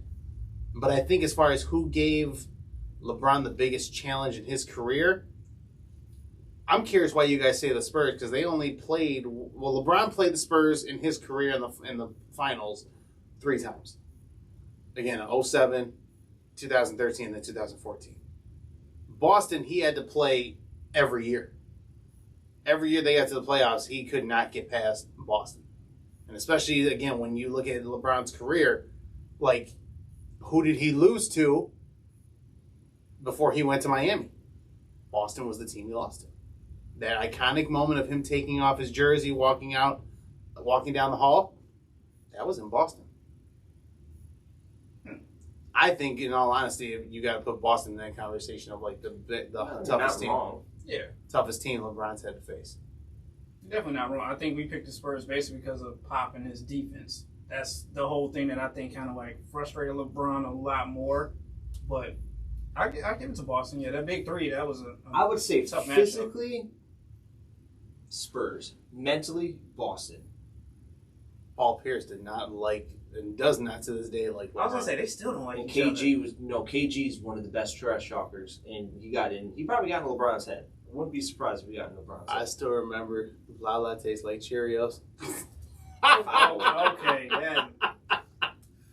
Oh that was my wrong. god! But Draymond got Paul Pierce back when Paul Pierce was retiring. He's like, "What you think? Do you want a farewell tour? You ain't Kobe." That was probably one of the best lines ever. I do remember that. That was funny. That All was right, classic. we got one more topic. We did a pretty good job holding this down here. See, I told you guys we'd kill some time with some basketball. 10 top most influential NBA players. Was that you? That was me. All right. So I know they made the list of the top 100 too, which I wanted to talk about last week, and I totally forgot about that. But I'm assuming this is where that's coming from. This is like the top 10 most influential NBA players of all time. Okay, go for it. So starting at number 10. Well, where does this come from? Is this ESPN? This comes from ESPN. Okay, right? Top 10 most influential players of all time. Okay. So number 10, KG. Okay.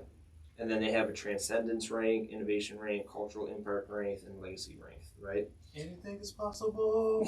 I think that's what made him influential, if I'm being completely honest. But go ahead.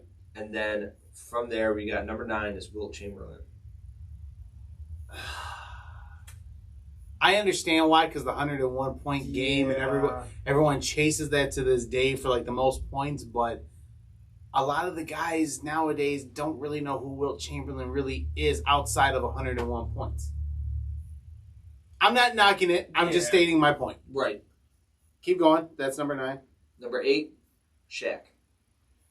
I can see that. Okay. A lot of guys still know that Shaq is by far to this day the most dominating big man that's ever played the game. Joel Embiid is now up in that conversation just because of how physical he is, but Shaq is Shaq. Bro, like nobody has... Shaq is Shaq. Yeah. Shaq is Shaq. There's nobody like Shaq. There's nobody going to be like Shaq the way he dominated that basket. I'll never forget that dunk when they were playing New York in the, I think it was the playoffs or in the, it wasn't, I don't know if it was the finals or whatever, but yeah, when Shaq dunked on that other center, and as he's coming down, he pushes old boy out of the way. That's you talking about that one? I'm going back further when he was with the Magic and he just like destroyed the whole rim. Well, I mean, always that, but I'm talking about that was a more I'm talking about to me. physicality in a game. Like Shaq doing that to somebody, that let you know Shaq had a lot of force behind him. He definitely sunned him for sure. Number 7, Kareem.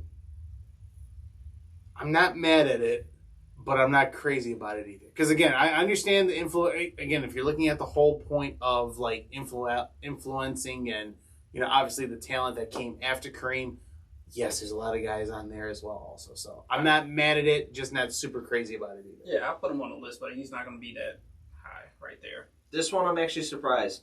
Number 6, AI. You're surprised? Yeah, why are you I'm surprised, surprised at that he's that low. Oh, I was gonna say okay. I was gonna say when you say I'm you're surprised that he's kind of in the bottom half. I don't even know who's all on this list, but okay, keep keep going. going. I don't want to jump the gun on it yet, but go ahead. Number 5, the Bean. Kobe. Bryant. Okay. Kobe at 5. I could possibly switch AI and Kobe, but I'll explain later on. But go ahead. 4, Steph Curry. I can't be mad at that. I cannot be mad at that at all right now. He's top 5 in all honesty of influential. So I mean, Yeah, I've got a problem with that. 3, What's next? Magic. Notice how how many Lakers players are on this boy? I mean, come on, the Lakers. The Lakers are a historic team, man. Like it's a historic franchise. Like, Shout out to their documentary coming up on Sunday too. I didn't know. Yes. Is it a documentary? Well, It's kind of like it. Are you talking about the docu-show HBO series. thing? Yeah, Showtime. Isn't John C. Reilly in it? Yeah, that threw me off as Dr. Bus. I'm terrified. But go ahead. Number 2, LeBron James. Yeah, I'm pretty sure we can guess what number 1 And number 1 is Jordan. Yeah. Yep. I'm going to be completely honest with you here. I would put AI as number 2. If culturally speaking, AI is number 1, I would say. Nah, I put AIS 2 because again, what Jordan did for the game of basketball as a whole, plus with the shoe thing, True. You can't touch that. You cannot touch that at all.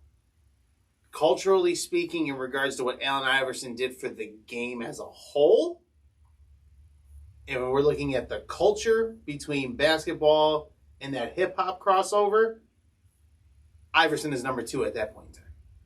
In that aspect. Yeah. I understand, like, again, when they talk about the game and everything and all that other stuff, I understand how LeBron's there because, again, LeBron's supposedly the next best thing since, Jordan and all that, right? But when everyone gives Iverson his praises for how he changed the game and the impact he left on the game, but yet he's always far down in those lists. Like, Yeah. You're respecting him and disrespecting him at the same point in time. Iverson is, again, like, I understand Kobe as well, so yeah, you got to flip-flop some things around there. I understand what they're trying to do as far as, like, who's influenced the game of basketball. Yes, I understand Iverson can make, like, just right out of top 5, but when you talk about, like, fully impacted the game on a national level, Iverson's got to at least be top 5 for sure. Are we talking about influencing not But only? do they give the criteria as to what it is? They don't give the criteria. They really just say they just say top influential. And then they have like cultural impact and that sort of stuff. Well, that's what I want. As That's criteria. So what is the criteria for that aspect when they're saying cultural, right? Okay, so cultural, they just give it a rank, right? So impact on the cultural. How influential was the player in terms of fashion, pop culture, sneakers, and how, I don't even know how to say this word, ubiquitous, there it is, there is their celebrity. The best Can you example. say it in a sentence, please? Right. So wouldn't you automatically have to go Shaq at 3? I'm thinking Not necessarily. 3 to 4. Okay, so here, let me break this down. You got transcendence. How broadly did a player capture the imagination of basketball fans? All are/were supremely talented, and each brought a unique skill set and dominated in their own distinct fashion. But how exalted was/is their game compared to the other candidates? Innovation. How big of an impact did the player have on changing the trajectory of the game in basketball? For example, Steph Curry shooting threes. People are pulling up from the logo, right? But he has been more influential than Wilt Chamberlain, who was forced to rewrite the rule book. So I think that's why Wilt's on there, is because they had to force to rewrite. It's kind of like the I'm biting my lip here because, again, all that tells me that Iverson still needs to be higher in this list. Right. I give him the 2. Like Jordan 1, Iverson 2, and then you have 3, legacy. 4. All right, Iverson's legacy. I mean, Iverson's legacy on the court, yes. Iverson's legacy off the court, okay, wasn't the greatest. Yeah. I can see how that can hinder him, but still, at the same point in time, like, when you think about all those things, transcendence, how he captured the game and everything, the fashion of it, you can't talk modern day basketball without talking Allen Iverson. Yeah. You can't. This man was the first one with the long baggy shorts, And with then- the cornrows, and the shooting with sleeve. Yeah. Come on, Allen Iverson is the one who made the crossover as famous as it is. That's Yeah. fact. And I'm sorry, you crossed over Jordan at the time and you're not even in top 5? I understand Magic. I do. I understand Magic. But Magic got to get out of that top 5. Here's the thing.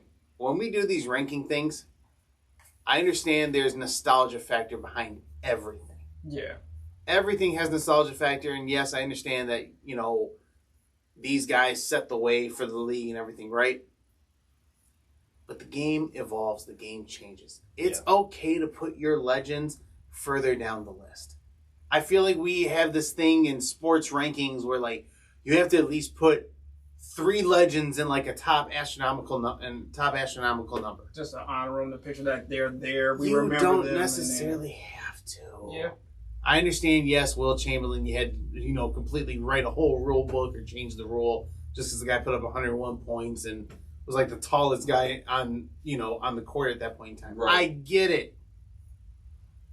But when I still think of the cultural aspect to it, again, like, when you talk about the shoe thing, Iverson's shoes were hot at the time. Yeah. Mm-hmm. Steph Curry's shoes have not really necessarily been the hottest thing, but, They're okay. All right, I digress. We're spending too much time and I'm getting irritated with it. We got a few more moments here.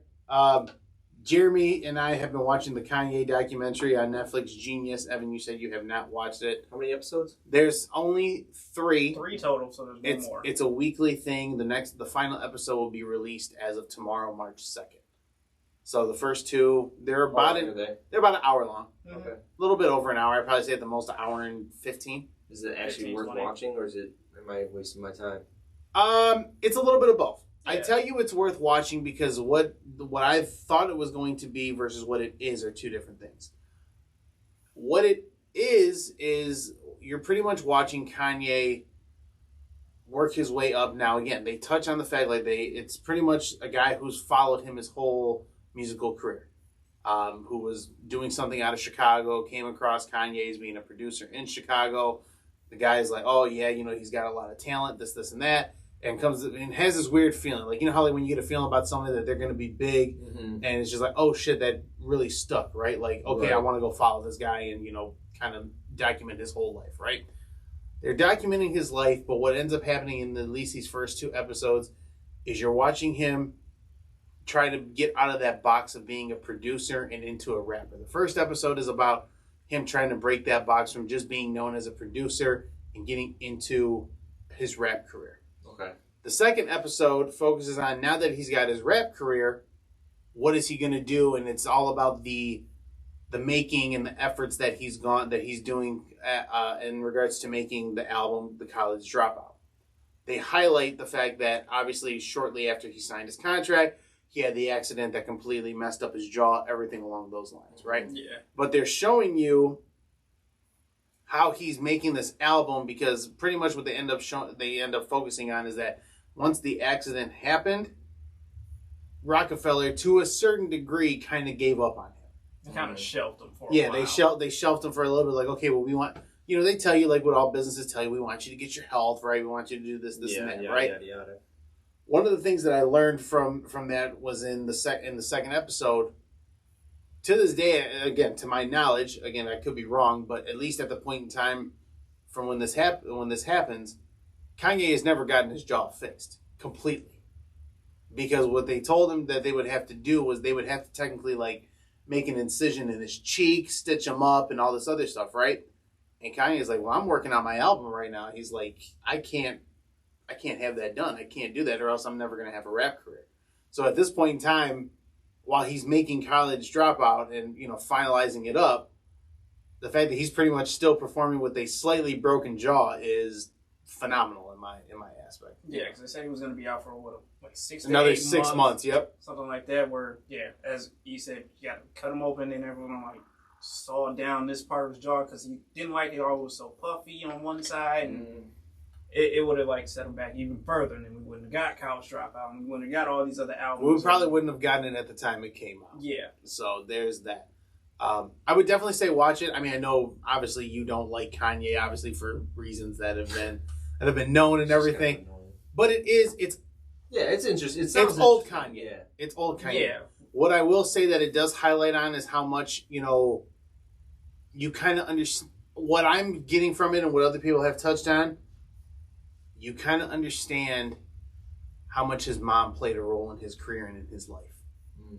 Because they have an aspect where he talks about a certain situation that happened while he's home visiting in Chicago. Okay. He goes and handles the situation, and then like he's so distraught about it. Before they leave the next day, the last place they stop at is his mom's house, and literally you kind of see how he goes from being frustrated and kind of down in the dumps to immediately, I'm in my good spirits again. I'm good into like.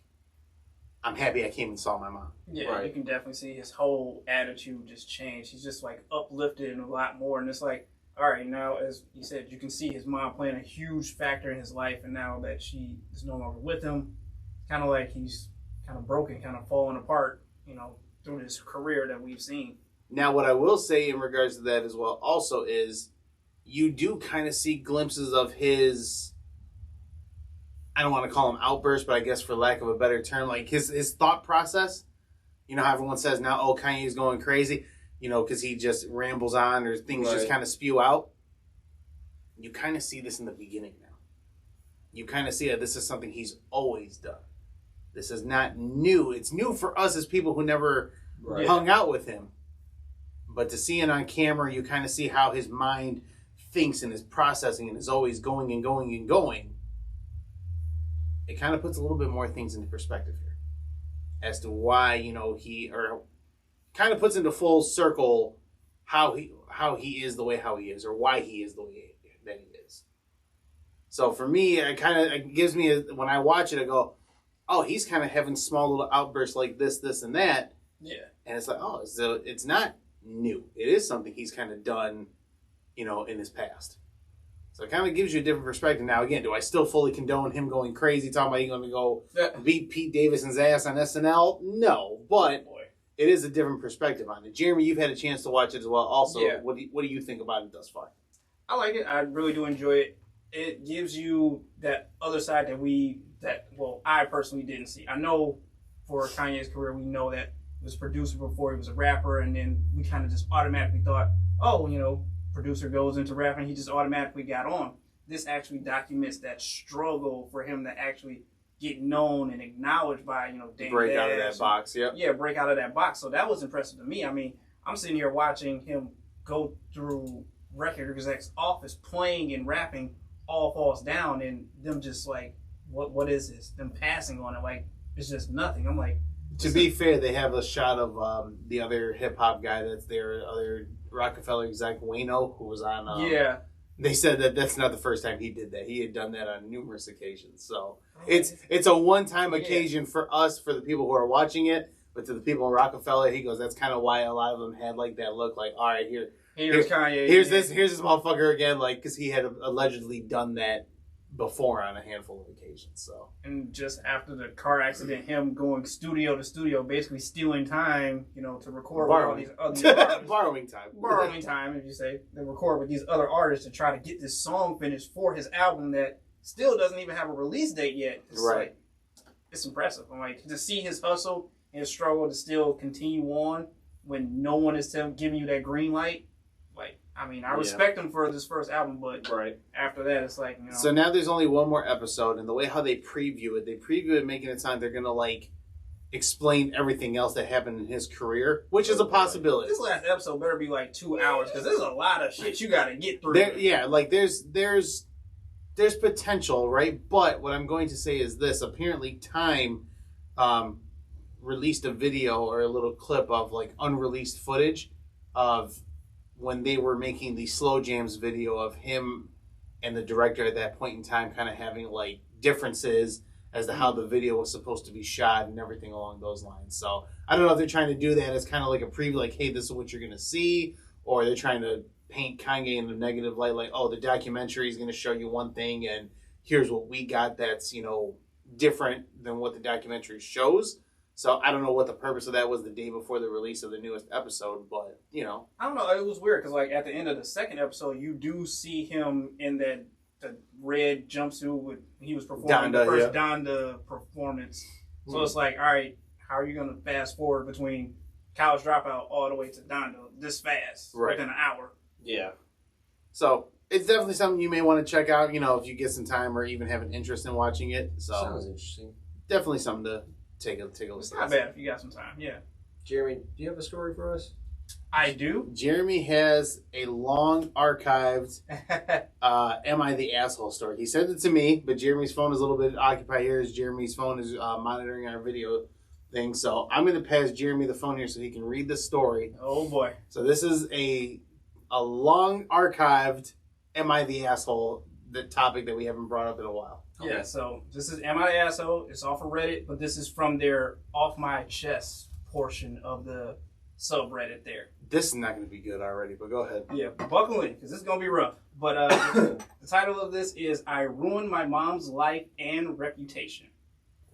All right. Definitely not off to a good start already, but let's go. My parents have been married for 43 years. I have 6 siblings.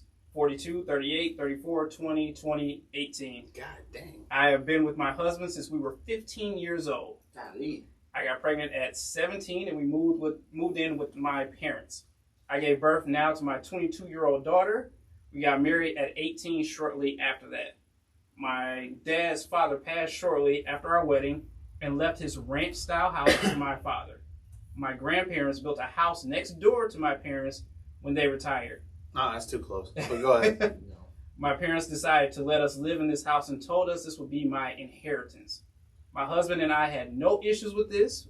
We went on to have a 20-year-old, a 14-year-old, a 5-year-old, and I'm currently 7 months pregnant with my last child, a boy due in April. How many kids is that? 4. It's 4 kids, yeah. And she's how old at this point in time, or did they not say? They do not say it. All right, keep going. I thought I had a good marriage. We were intimate more than twice a week. We went out on date nights. We bought each other gifts. We didn't fight. But my entire world was shattered on New Year's Eve when I returned early from a girls' trip I had taken with some friends. Oh, boy. I walked into my bedroom to find my mom having sex with my husband. Oh! Whoa. Oh! Wait. My mother screamed at me to get out of their bedroom, which really shook me up even more. Unfortunately, my oldest daughter was also home in her bedroom across from the house getting ready for a party. She ran out and witnessed my all but bedsheet naked mother run out of our house next door to her house and slam the door. My daughter was devastated and went to my sister's house. I asked her not to say anything until I first talked to my husband. I asked him for the truth. He told me that my mom seduced him when we were 18 and living in their house. Excuse me? Huh? They've been having unprotected sex at least once a month for longer than we've been married. Oh. Oh, that's foul. I ran the math and was horrified because the timeline meant my twin brothers and youngest brother could be my husbands. Oh, no! What? Wait, there's more. What? There's more? Yes. I immediately called my dad and told him to come to my house without my mom. I made my husband confess, and my dad was devastated. I then told my older sister, and she and I decided to throw a party for the whole extended family. At the party, I had my daughter take all the kids to our basement and put on a movie, leaving only the adult children and siblings, and I told them exactly what they've been doing. Most of the family is on my side, except for my 3 youngest siblings, my sister, and the ex's entire family. What? They all say I'm the asshole for dropping this publicly because word got out, and my mom's best friend, who is on the leadership at my mom's church, called to verify. My mom has since been let go as the children's pastor there, and she claims I've essentially ruined her reputation and life. My dad kicked her out, and she's now living with my sister. And lastly, my dad insisted on a DNA test for the 3 youngest boys before he considered doing anything more with their marriage. The twins are my husband's biological children. I've since kicked him out of the house, and he is now living with his parents. So, dog, am I the asshole for ruining my mom's life and reputation? That was a lot to unpack. Yeah. That is a lot to unpack. We only got 8 minutes left. I mean, at this point in time, we might as well just go for it. I have nothing. Like, I can't speak. All right, so that's better than any TV show that I've ever watched. Like that should be a TV show. That should be a Lifetime movie. That should be a fucking Lifetime movie. And I would pay for that one. Oh my god! I don't think she's the asshole. Yeah, to a certain degree. But exactly. Go ahead. And if we're looking at it from a strictly like vengeance standpoint, no, she's not the asshole. But I always have believed revenge is never the answer. Revenge is never the answer. Yes, you are correct. But I do believe that she could have handled this differently. Obviously, that's a lot. Your emotions are probably through the roof, in the stratosphere by now. Dog, she called a whole ass family reunion and that's told what them I'm saying. Like, you that's made phone call after phone call. Like, it could have just been like, hey, we're done. We're getting divorced. That's it. Like, kept it between the parties that have been affected most, right? But yeah, and she could have handled that way differently. So you know what? She is partially an asshole. She's partially an asshole. So she says that, she feels like she ruined her mother's life and reputation, right? Had it not been for you coming home early, which I'm a firm believer that everything is meant to happen for a reason. So you coming home early happened for a reason. Like, you were supposed to see this at this point in time.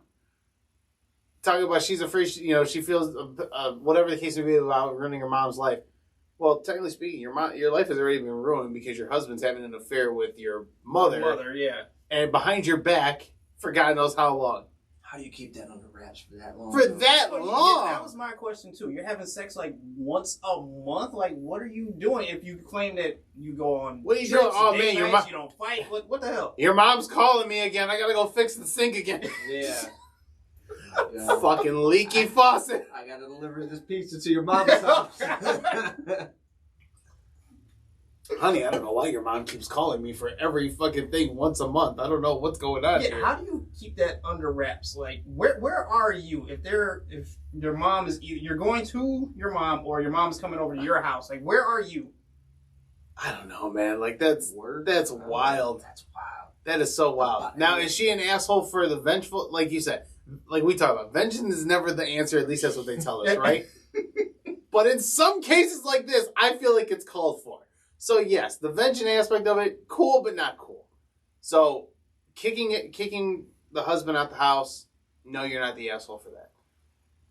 You're kind of an asshole for putting it out to public platforms now because at that point in time, like you said, the pastor found out, and now, like, if you would have just kept it like Evan said, let people find out on their own, like, oh my God.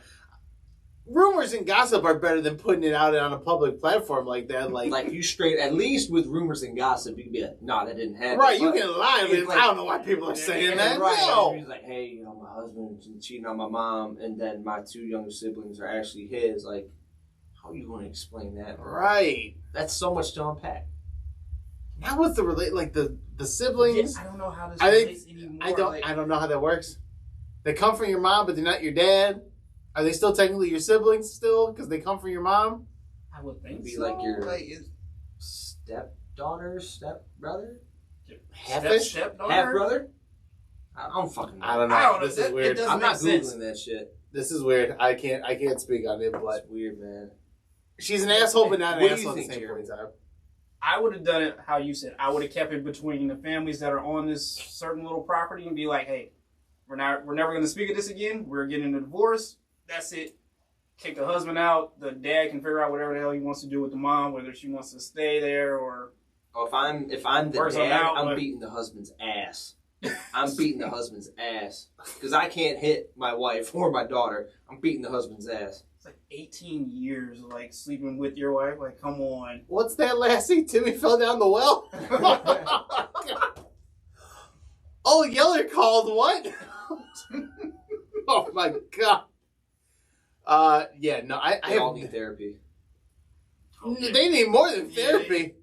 Yeah. Everybody just needs to move to a different city at this point in time. I'm never speaking to my mom. No, I mean, now what do you tell the kids at that point in time? The kids are going to ask, where's Dad? Your mom's a hoe. All the kids, well, no. Your grandma's your grandma a hoe. Your daddy a hoe. I mean, not the two twins. Technically, that's their mom. Jesus God. I don't know what you call it. Grandma a hoe, daddy a hoe, everybody's... It's so weird. Oh, that's crazy. Talk about fucked up family reunion at that point in time. You're still here. It's over. Go home. I don't know how you're still here after a story like that, but with that being said, that's going to do it for this week's episode of Speak Your Piece. Again, coming to you live from Cave Radio Broadcasting, crbradio.com. Again, make sure you're following us on those social media platforms, facebook.com, Instagram. Follow us at the handle Speak Your Piece 313, and again, the YouTube channel as well. Make sure you're looking for us on YouTube as well. Gentlemen, it's always good to see you here. Jimmy, I don't know how I'm going to fucking recover after this now. I need to But, Evan, it's always good to have you in the studio with us. Hopefully you're not in and out again. Pause. And most importantly of all, I want to wish all of our fans each and every week. Yes. Peace!